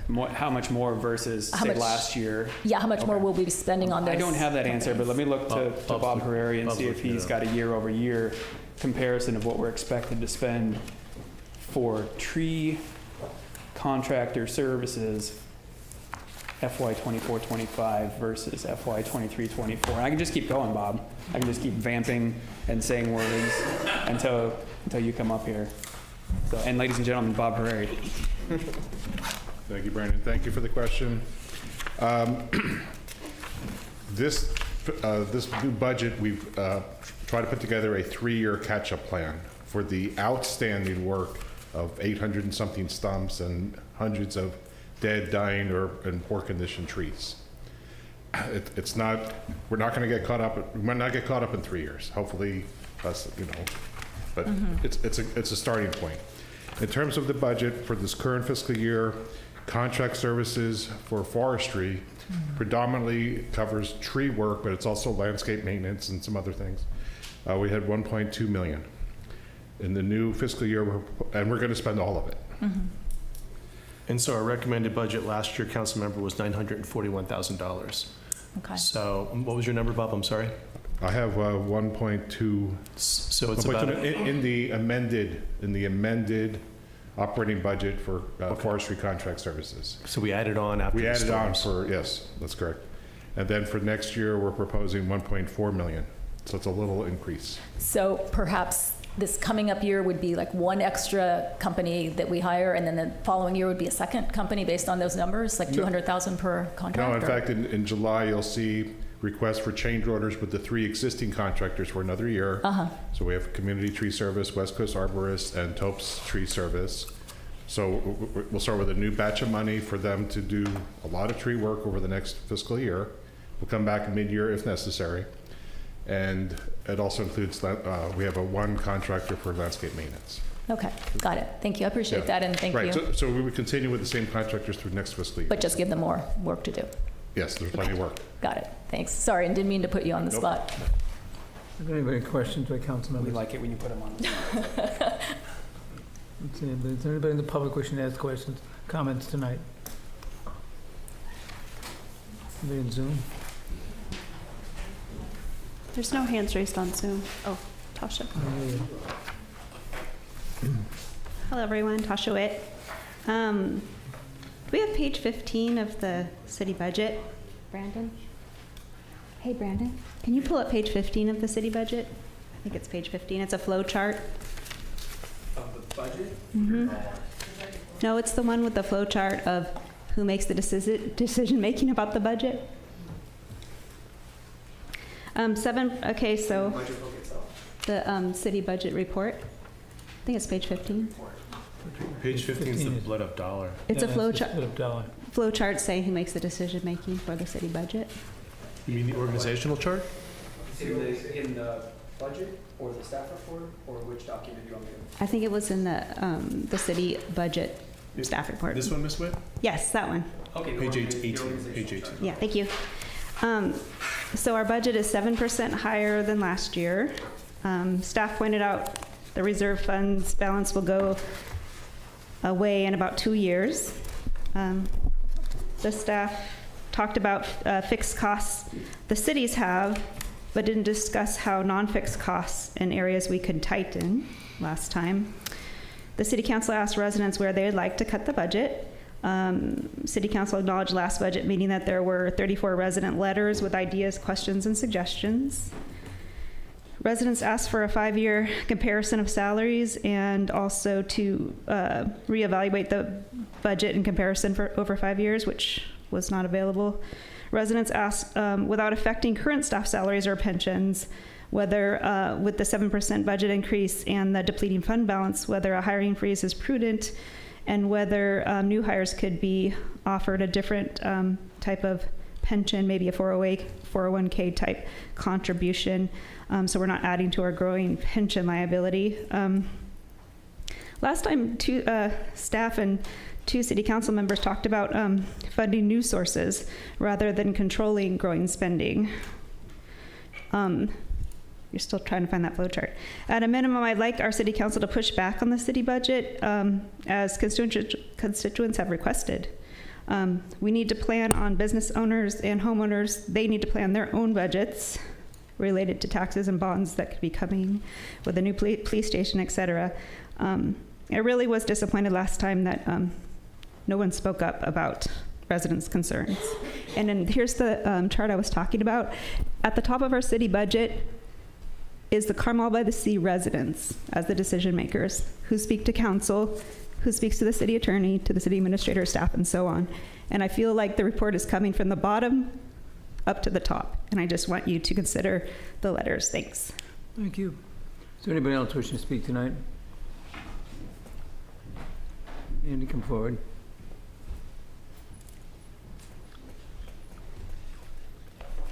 Andy Carr.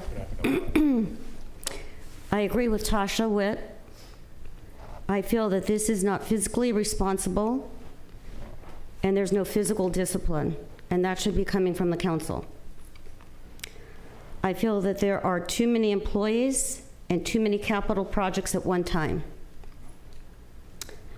I feel that before you ask the residents or the business owners to increase their TOT tax or the real estate taxes or the transfer taxes, that you owe it to the people who live in Carmel and have businesses in Carmel to take care of and clean up what is weighting down the budget. And it should be taking a lot of time from individual people on the council, not just somebody that they hire, but ongoing. And it should be revisited all through the year. My question to you, is it? Is that being done here? I feel we have too many unnecessary consultants. We have too many projects at one time. And I would have to study. I asked for a list of the employees, their salaries, their the divisions where they worked. I didn't receive that. but I feel that this is, I'm not an economic major, but I have common sense, and something doesn't feel right here. And it's just not coming from me. There are a lot of local people that feel this way. So I think you need to go back to the drawing board and see where else you can cut costs. Thank you, Andy. Is there anybody else wishing to speak tonight? Yes.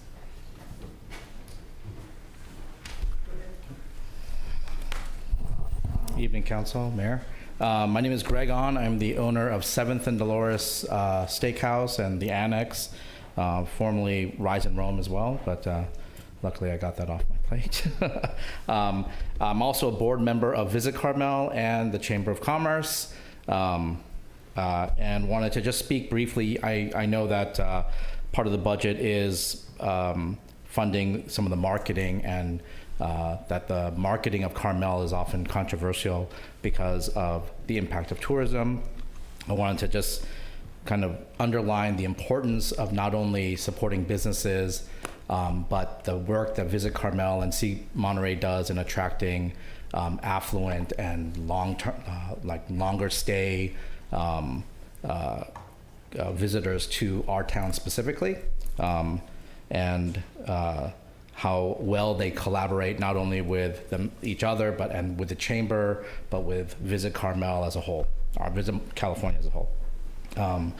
Wanted to underline their luxury travel program, their sustainability focus, their stewardship focus, and speaking to the budget and revenue, the amount of sales tax and TOT that goes to support the city of Carmel budget. I think considering how small of a percentage the city contributes to marketing, that it's money well spent and a great return on investment.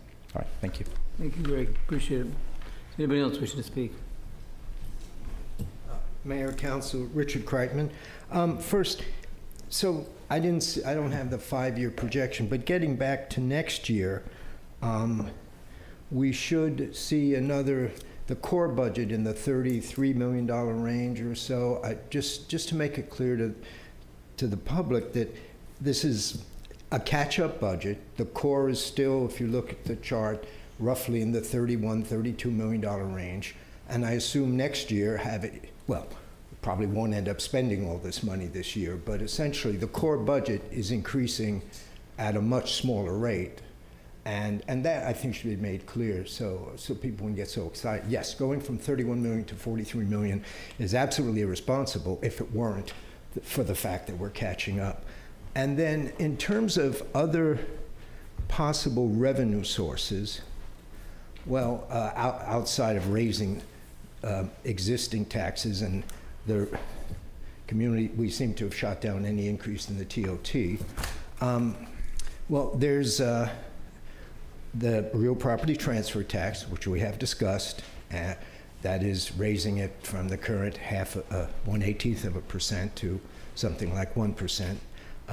That would be worth $3 or $4 million a year, or even more some years. One that interests me, and I'd ask Brian about this. So we actually do have a lot of essentially short-term rentals in town, and those are the 30-day rentals.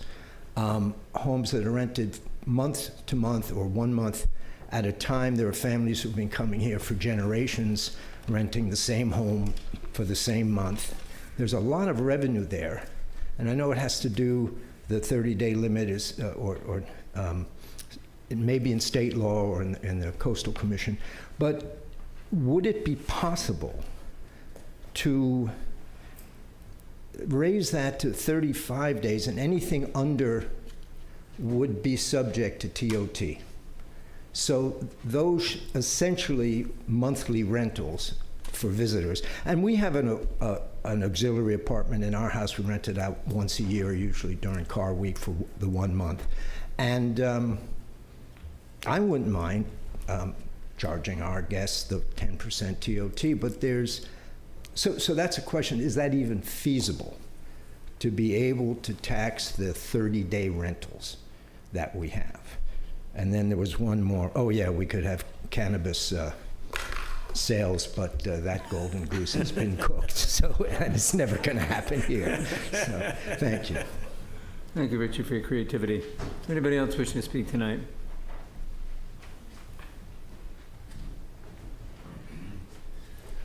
Good evening again. I'm back. I just want to say a couple quick things. Again, Rob O'Keefe with the City of Monterey.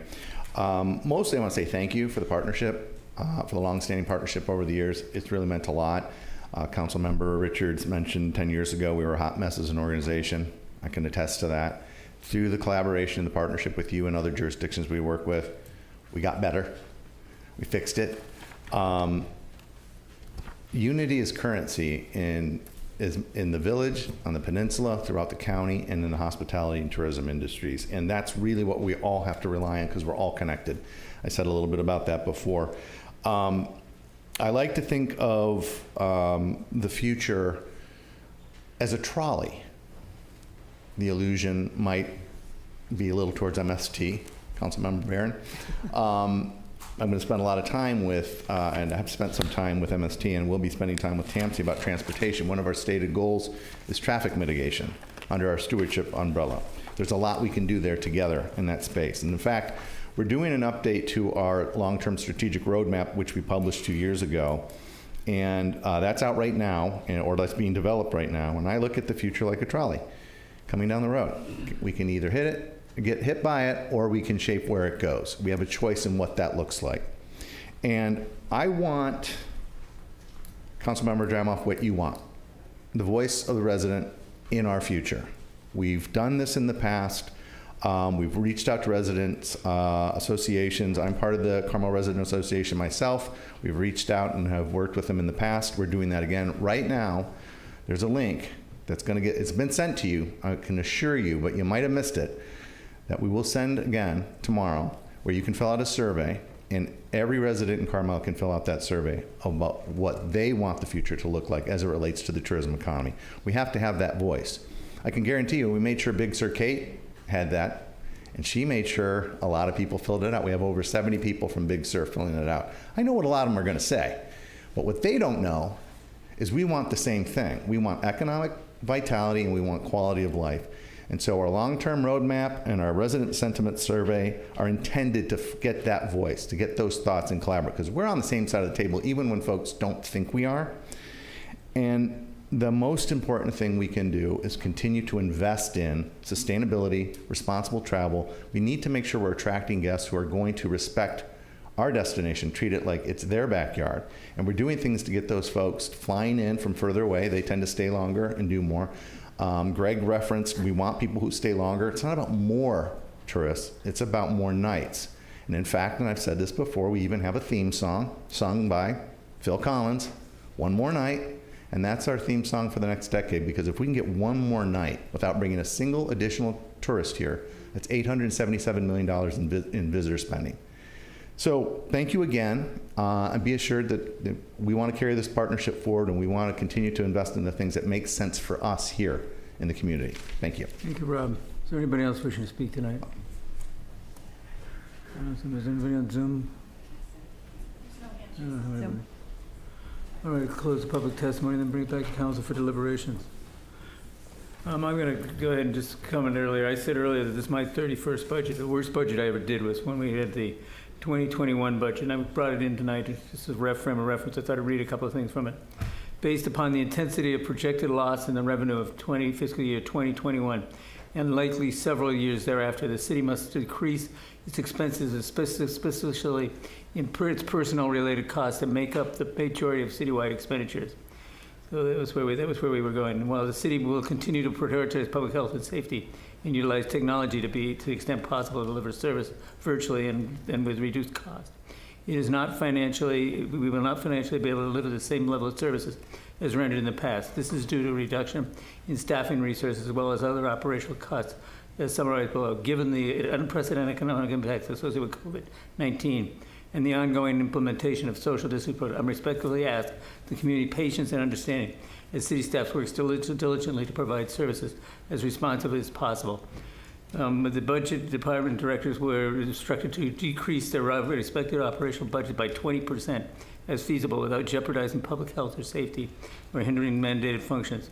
The expenditure reduction supplies total approximately $8.9 million, or 45% of the adopted budget. That was what we did then. That was the loss of 20 people, 20 personnel people. We lost 6 people in Public Works. We lost, the library went from 14 employees down to 7. We had a police department lost 4 people. It was a major impact.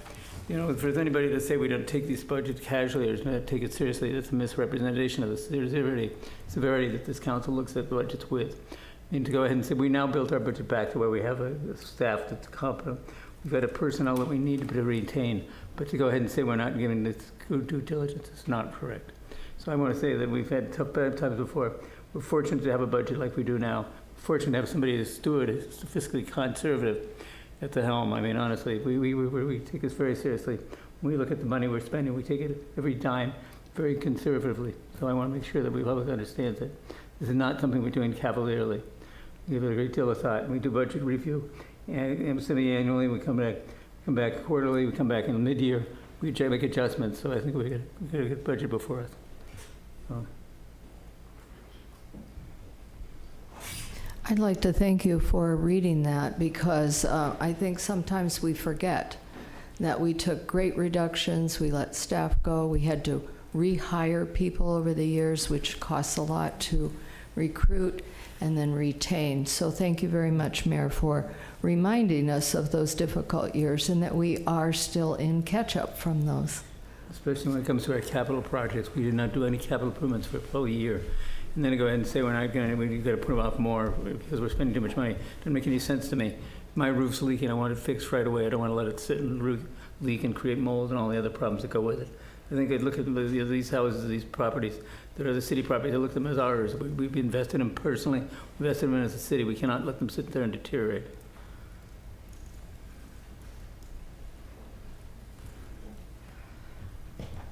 Thank you, Mayor.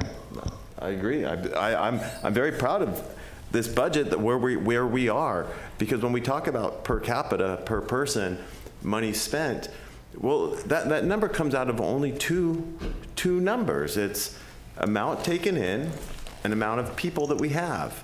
And so the only way to get that per capita lower is to change one of those numbers. So we either reduce the money that we receive, or we grow our population.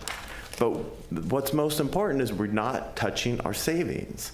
We're using money to continue to invest in our city, in our buildings, and I'm very proud of the hotels, the retail, the restaurants.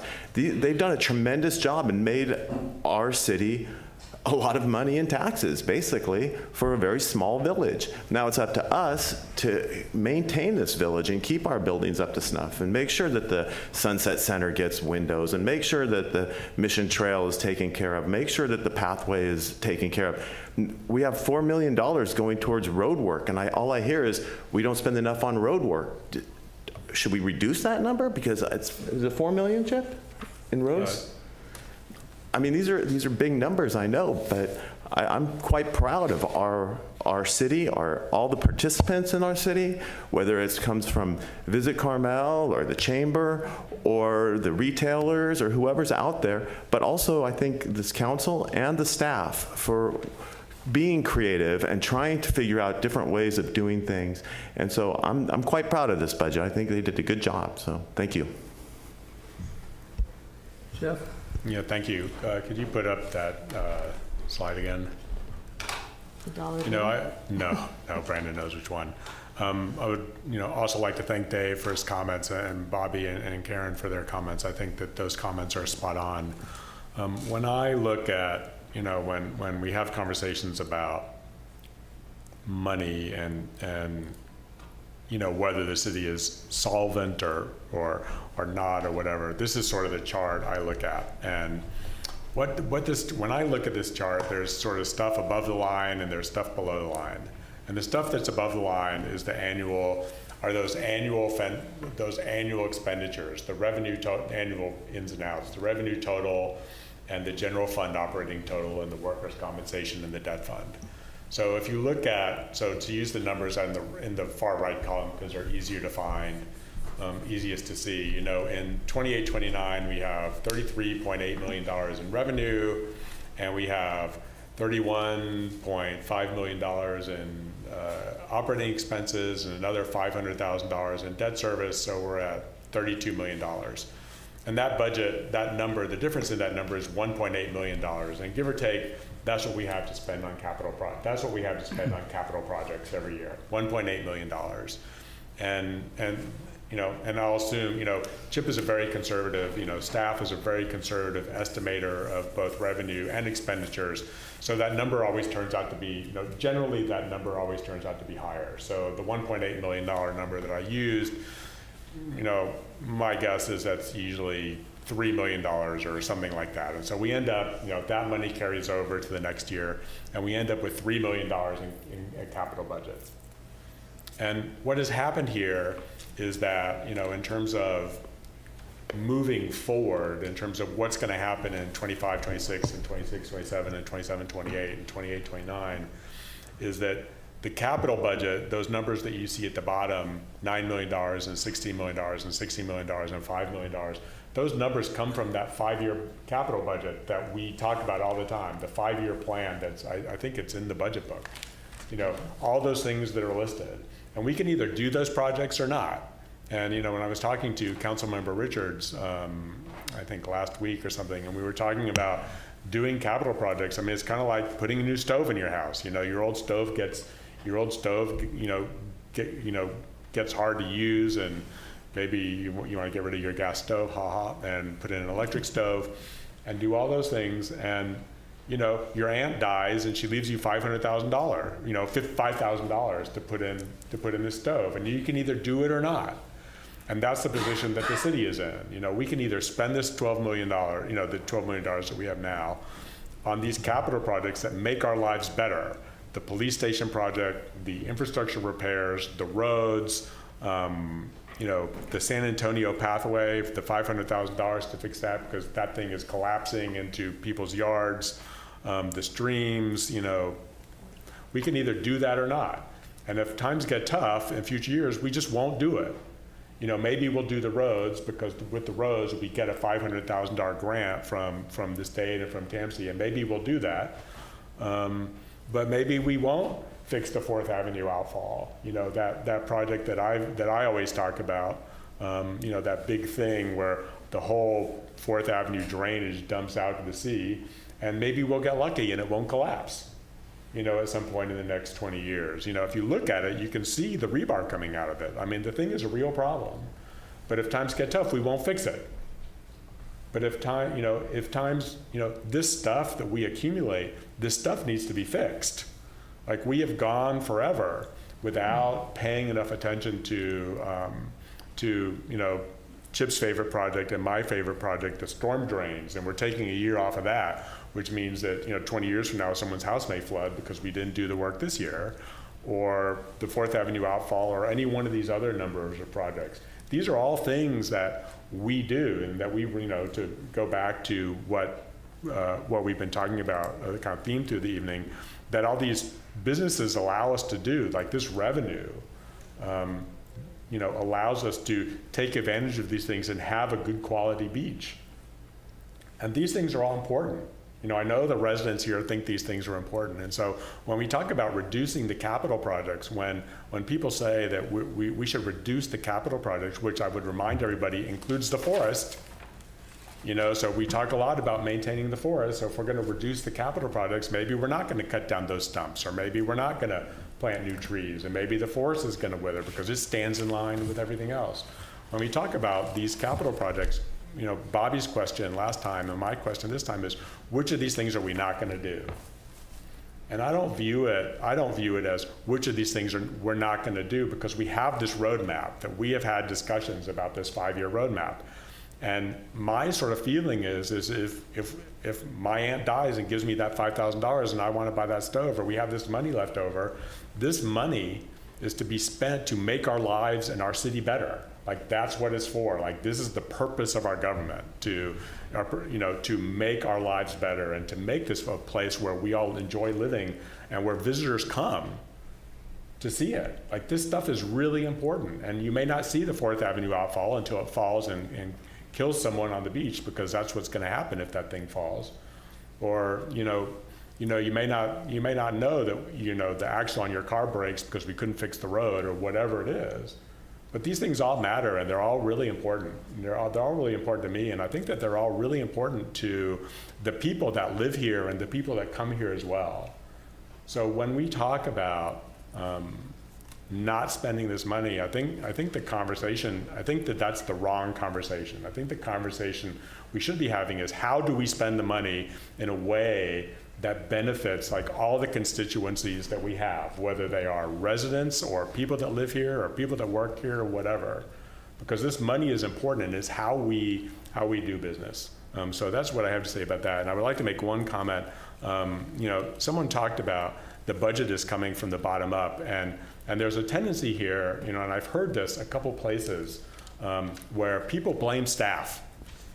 Like, and Bobby and I have had conversations about this over the course of the past 6 years, and people blame staff for, the staff is doing this or the staff is doing that or whatever. And all 5 of us meet with Chip every week, and I promise that we all know what's going on. And sometimes we don't get our way, and whatever, but it's not, we don't beat down. One of the things that you do when using that chart that Brandon put up that shows the residents at the top and the city council at the bottom, next, and then off staff. One of the lessons about being a manager is you don't beat down. People that work for you, whether it's, maybe the residents beating on us is maybe a slightly different story, but beating on staff, like, that's not right. Like, you can beat on us, like, that's Bobby's job and Dave's job and Karen's job and Alessandra's job and my job. Like, feel free, well, don't feel free, but you can beat on us. That's part of our job. But it is not part of staff's job to be subjected to accusations that they're not doing, they're going off on their own way, because we set policy. And if we're not doing a good enough job of setting policy and staff is doing things that you don't like, that's our problem. And if staff is going their own way and doing what they want and not what we want, that's also our problem. So either way, when these things happen, and when, it's the buck, as was it FDR or Harry Truman or whoever it was, it said, the buck stops here. And the buck stops with the 5 of us. So I would ask you, please don't beat on staff. Please beat on the 5 of us, and let's give staff some room to do what the 5 of us, and in sort of however that org chart works, all the citizens of this community. Like, let's give staff the room to do the best job that they can without having their lives be stressed by being beat on. So, thank you. Thank you, Jeff. So I'll just go on. So recognizing how prophetic these documents can be, I'm reading from the 2021 budget adoption here, and it says, although the city has made substantial progress in recent years towards investing in critical infrastructure, modernizing its fleet and other equipment, addressing deferred building maintenance, and protecting its natural resources, the 2021 adopted budget eliminates funding for capital projects and planned vehicle and equipment replacement.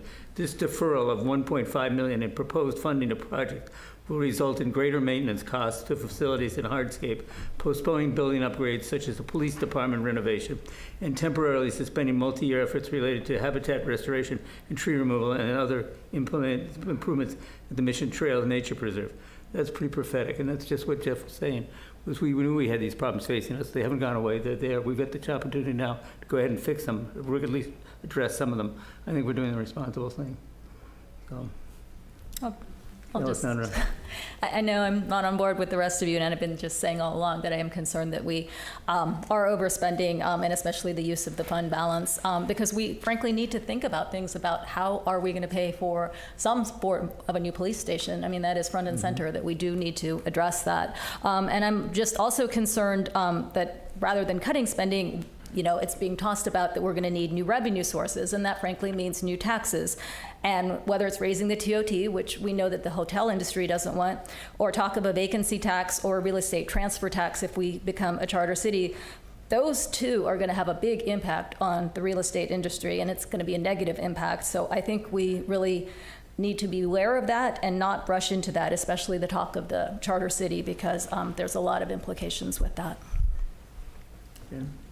Any other discussion? I'm going to go ahead and I'll move the budget. And I'll second that. All right, now we have a roll call, please. Councilmember Barron? Yes. Councilmember Dramoff? No.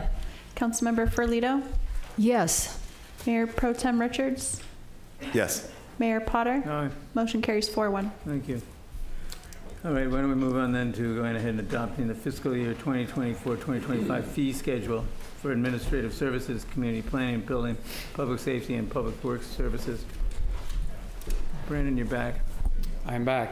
I feel like I haven't left. Good evening again. It's like one of those bad dreams. What is it? He's back. It's like a bad stomach ache. He's or a back. bad what? Arnold Schwarzenegger? Well, that's kind of you. And Freddy Krueger, maybe? Anyway, so I'm here to talk about the fee schedule. This is, again, somewhat perfunctory. We presented this at our May 21st budget workshop to you. Every 2 or 3 years, we'll conduct a rigorous fee study that will see recommended increases to various fees across the enterprise based on the time that it actually takes to produce the product that we do, which is service. This year we did not do that. Last year we did. So this year we are only recommending the standard increase based on CPI, the inflation rate. There is one thing to note that we did talk about last time. We are proposing a new fee. That's the tree removal for a dead tree. That would be $200.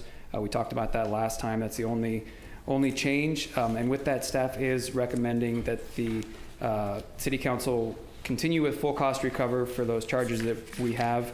Recommend adoption of the 2024-2025 fees, including the CPI of 2.6%. That's the increase. And that the new fees will become effective 60 days after adoption on August 5th, 2024, per Government Code 66017. And I'm available for questions. Yeah, any questions of Brandon at this time?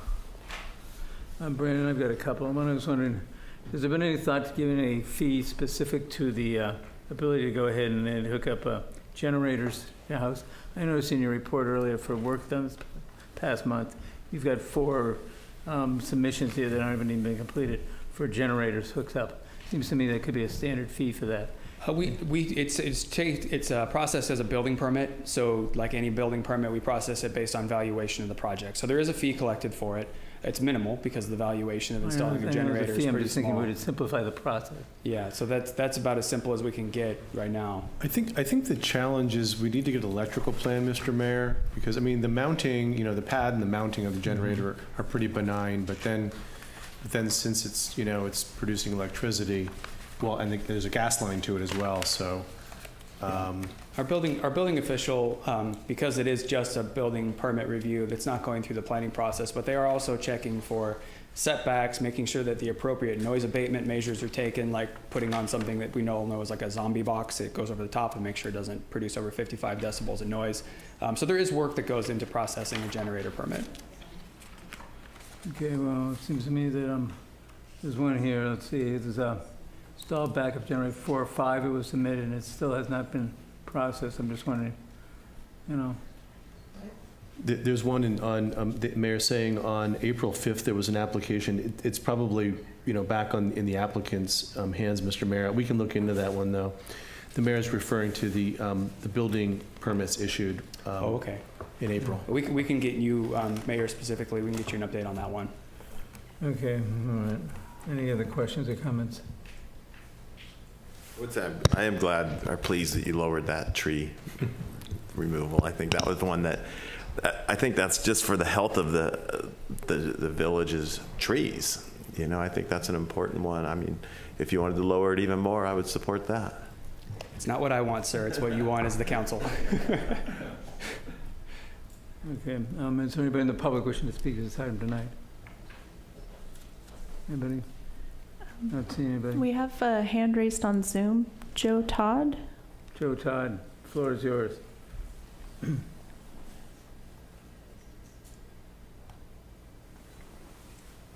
Joe. She's muted. Joe, you need to unmute Joe, yourself. go ahead and. No, I- There we go, perfect. No, I don't want to speak, sorry. Okay. Okay. No worries. Thank you. All right, we'll bring it back then to council. I'm wondering, what about this Mills Act thing? There's a bunch of Mills Act applications in here. Are we still accepting Mills Act applications? So we are not currently accepting applications. This council put a moratorium on Mills Act applications until we come back to you in the next few months with the revised Mills Act policy. So currently we're not. We're only processing the ones that existed prior to the moratorium. So that the these council fees put that on. are associated with those are kind of moot right now? Old projects, that's correct. Okay, that's what I thought. There's, yeah, exactly. But if we come back online, Mr. Mayor, in, I don't know, January of 2025, these fees would apply. Okay. All right. Councilmember Drothers. I'd like to move approval. Motion. I'll second. A second, any other discussion? I'll just add that we've heard throughout this year, not only from residents, but tradespeople and builders, that many of these fees are high, and in fact can even be cost prohibitive. And also I'm concerned about the cost of appeals of decisions from staff boards and commissions. I think that's also high, and it discourages people from being able to appeal decisions. So I'm not supporting the fee schedule. I'll just say, as somebody who plays by these fees, I don't think they're that bad. I mean, they're pretty much the same in any other community. I think it's a matter of whether we get the resources available. That's my concern. I think we're doing a good job with our staff out there, so I'm pleased with the process. So as somebody who actually has to call for an inspection occasionally when I need one. Yeah, and I would add, I mean, most of these fees, especially the ones, those fees, these are all cost recovery fees. Like they're fees that we, by law, we charge what it costs for us to deliver service, whether it's a city council hearing or a building permit inspection or or adding an electrical outlet or whatever. And I think the only one we've waived is the fee for the gas water heater. We still waive that fee? $50 or whatever it was to inspect the water, because we wanted to. I don't know off the top of my head. I'm sorry. To replace their water heater, to have their water heaters inspected, and I don't. I'm a little surprised because reducing these fees would just result in even more pressure on the budget, and it would result in pressure on the budget from people who aren't having the work done. So I think we should adopt. I think we should. People that need service like these should pay for the service. All right, we have a motion and a second, don't we? Yes. Give a call roll. Councilmember Barron? Yes. Councilmember Dramoff? No. Councilmember Ferlito? Yes. Mayor Pro Tem Richards? Yes. Mayor Aye. Potter? Aye. Motion carries 4-1. All right, now we've got the first reading, introduce and read of ordinance number 2024-01, adding chapter 8.0.30 to title 8 of the line of the city of Carmel-by-the-Sea municipal code regarding a policy related to the use of military equipment by the Carmel-by-the-Sea Police Department. I do believe we had one public speaker wanted to speak to this earlier. We did, Mr. Mayor. It was a Dave. I think it was a Dave. Sir. Dave. Yeah. Hi, council, mayor, council members. We'll shift gears a little bit. You don't have to listen to Brandon on this one. I'll take it. Yeah, we're going to talk about AB 481, which is the law that came into effect in September 2021. But I want to start with a history lesson. My predecessors always said historical knowledge is a good thing.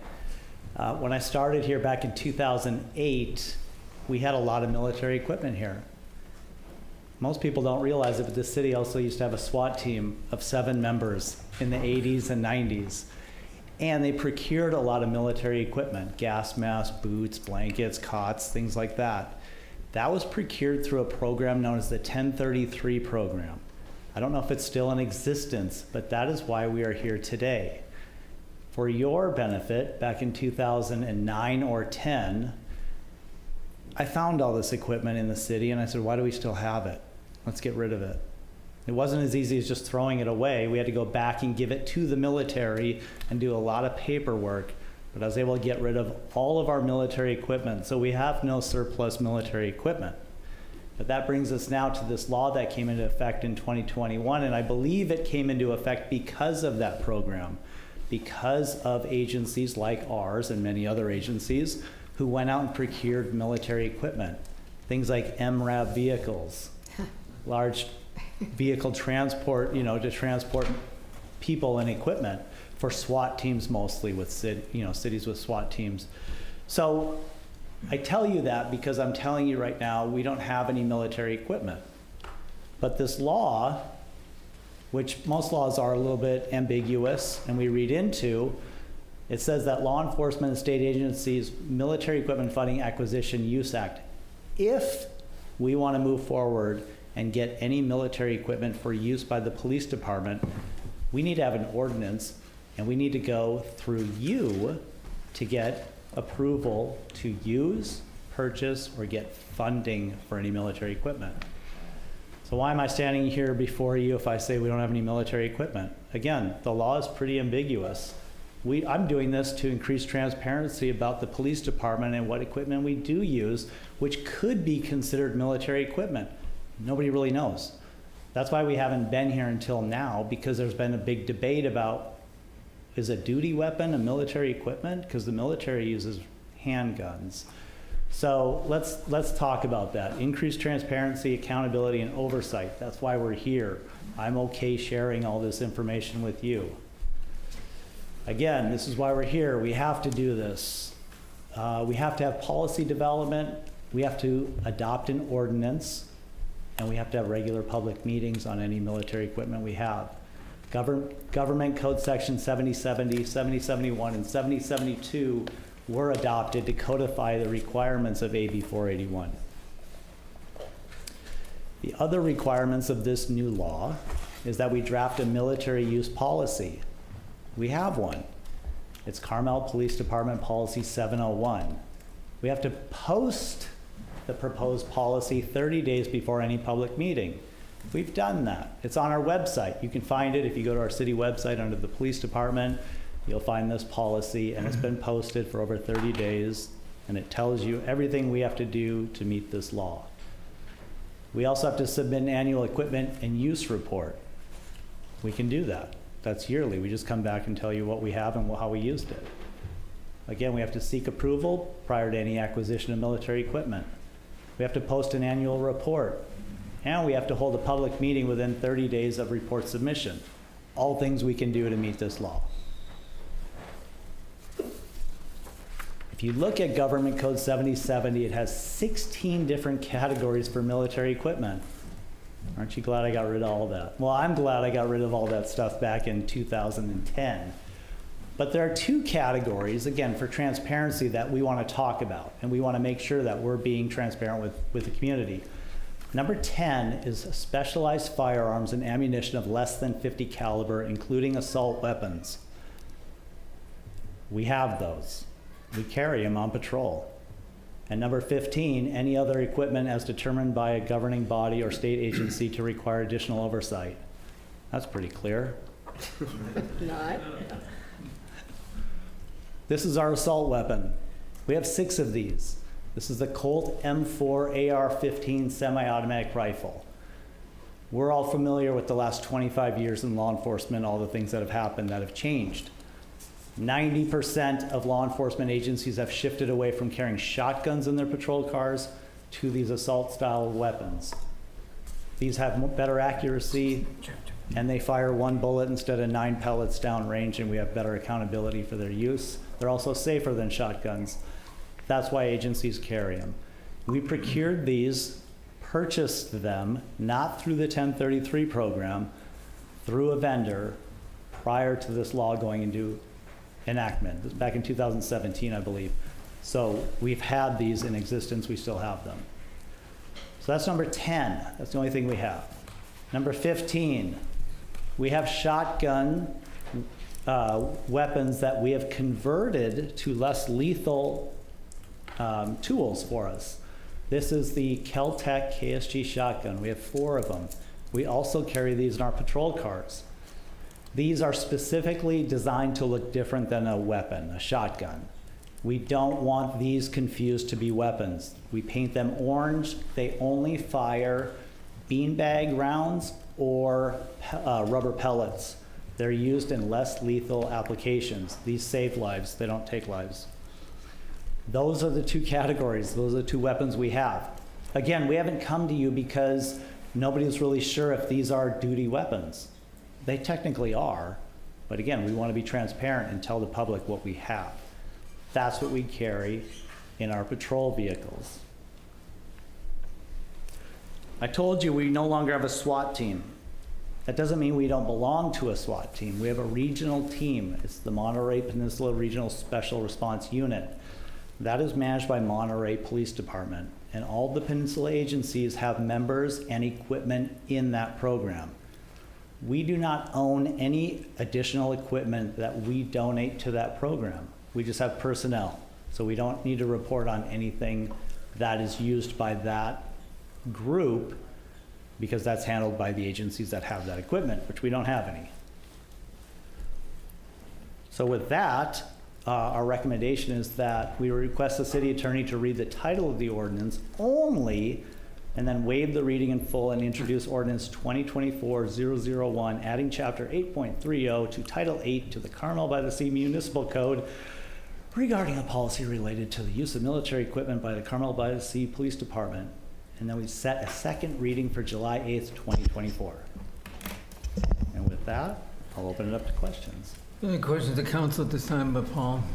Yes, so this policy would require you, if you wanted to purchase any of these or add any things, to come first to us for permission. We wouldn't have a vehicle show up on our streets sort of by surprise. Correct. Yeah. Okay. In the 50s and 60s, Clyde Plowman had what was known as the Plowman tank.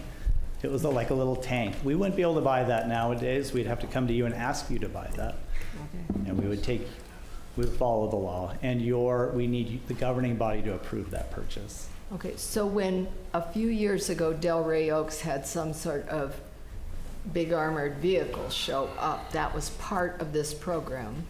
Correct. And that created quite a ruckus in the community, if I recall.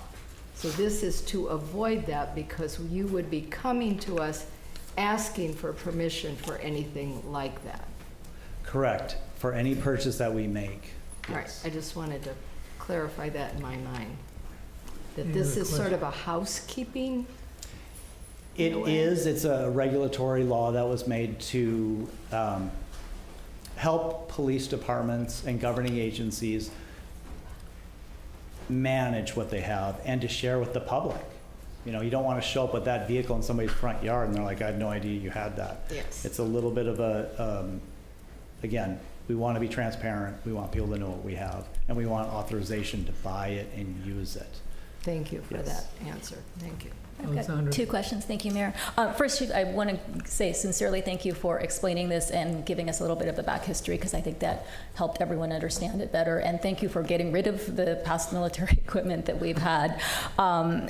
Two questions real quick. Do you foresee purchasing any or obtaining any in the future? We're a small city. I have no need for the equipment we're describing. Right. We have everything we need right now.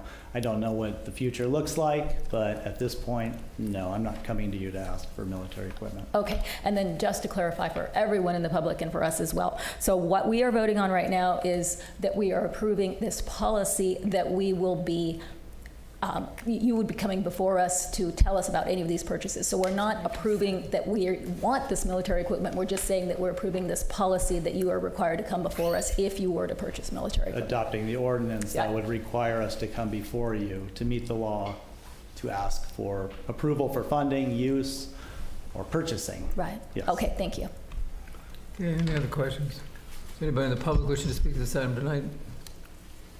I don't see anybody. Anybody in the, got two hands up, I'm sorry. Dave, go ahead. Oh, maybe we get one. Oh, hang on just a second. Moving slowly. Hello. You're on. Hi, Mayor Potter and City Council members. Thank you for that explanation. That was very helpful. And I do thank you for getting rid of the military equipment, because I don't want it. I just thought I would make my comment, even though it doesn't sound like we're going to be getting it. But I recently watched a city council meeting for Salinas, and it was quite disturbing to hear that they had assault rifles, armored vehicles, drones, robots, special bullets, and guns that can lock doors down. And it didn't sound very good. I don't want that here. So I don't want drones patrolling the beach like they do in other communities. That just seems very dystopian to me, because you go out there for meditative to connect with nature, and you don't want to have equipment flying around. So it's good to hear that we're not getting that, but thank you. I do fully support the police, and I understand and I feel that they do have a difficult job. I want them to feel safe and appreciated and have all the equipment they need to do their jobs. I don't see the benefit in using military equipment in Carmel-by-the-Sea. And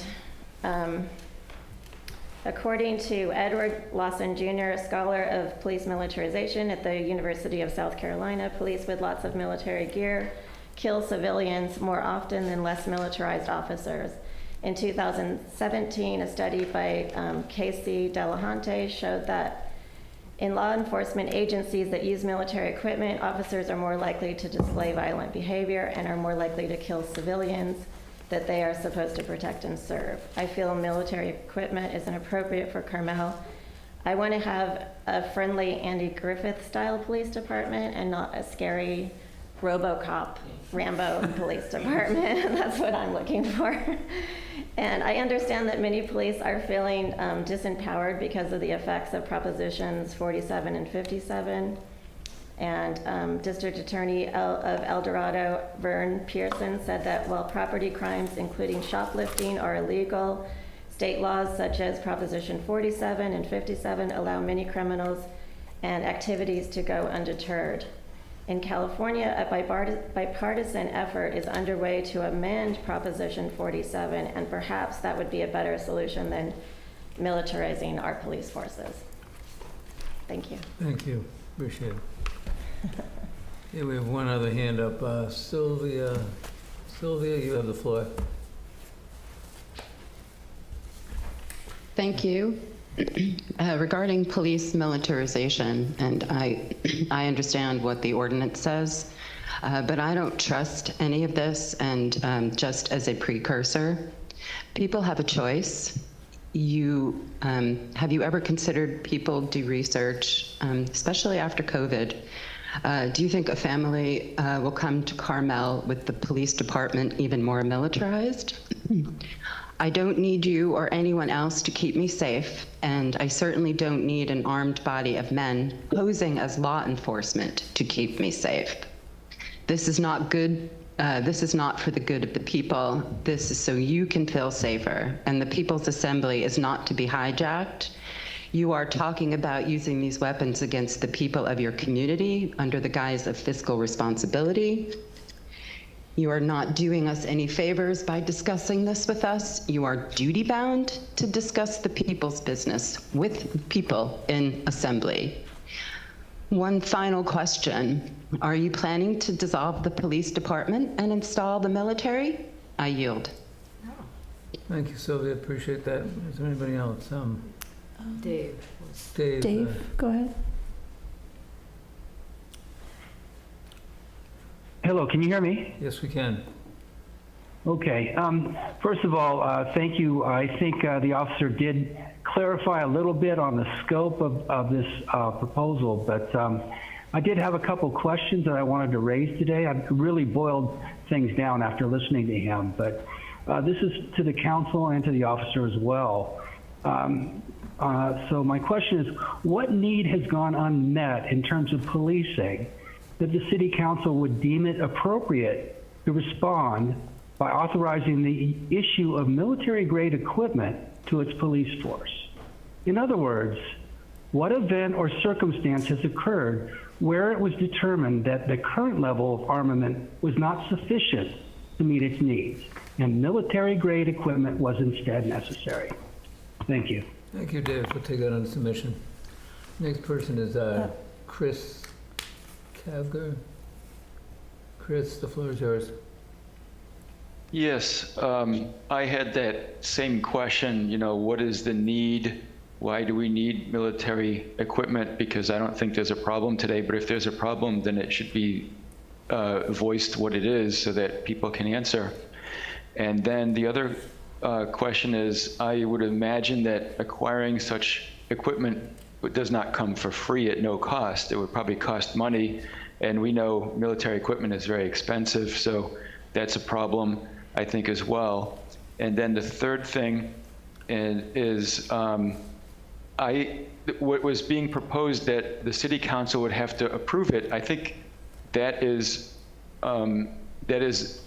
necessary, but I think also we the people would need to approve it. So it's not just the city council, but I think the citizens would also need to approve it. You know, we, like, for example, that was mentioned earlier, no, we don't want drones monitoring the beach or anything like that. You know, that would just cause trouble. People would shoot down the drones with shotguns, and it would just cause a lot of trouble that we don't need to deal with. And I'm not saying that's a problem, because we don't know what the problem is, but maybe the problem should be outlined so that people would know, because it could be other different solutions that don't need military equipment to solve the problem. That's it. Thanks. Thank you, Chris. Appreciate it. Is there anybody else wishing to testify tonight? I don't see anybody. Bring it back to council and council members' preference. Well, I'd just like to thank the chief for a very explanatory discussion. You really answered my questions in your presentation, and I appreciate that very much. So the action then is we need to request the city attorney to read the title of the ordinance only, and then waive the reading in full. All right, I'll be glad to read the title. It's ordinance number 2024-001. It's an ordinance of the City Council of Carmel-by-the-Sea, adding Chapter 8.30 to Title 8 of the City of Carmel-by-the-Sea Municipal Code regarding a policy related to use of military equipment use by the Carmel-by-the-Sea Police Department. All right, we have a motion to go ahead and waive the second. Yeah, I'll make a motion to waive the reading in full and introduce ordinance 2024-001, adding Chapter 8.30 to Title 8 to the Carmel-by-the-Sea Municipal Code regarding a policy related to the use of military equipment by the Carmel-by-the-Sea Police Department, and set a second reading for July 8, 2024. Second. Motion is second. Any other discussion? No, would you call the roll, please? Sure. Councilmember Barron? Yes. Councilmember Jeremoff? Yes. Councilmember Ferlito? Yes. Mayor Pro Tem Richards?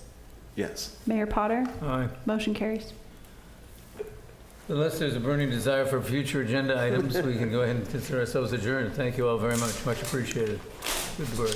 Thank you, Mayor. Good meeting, Mayor. Good job. Good job. Yeah, it's great. No. Well done.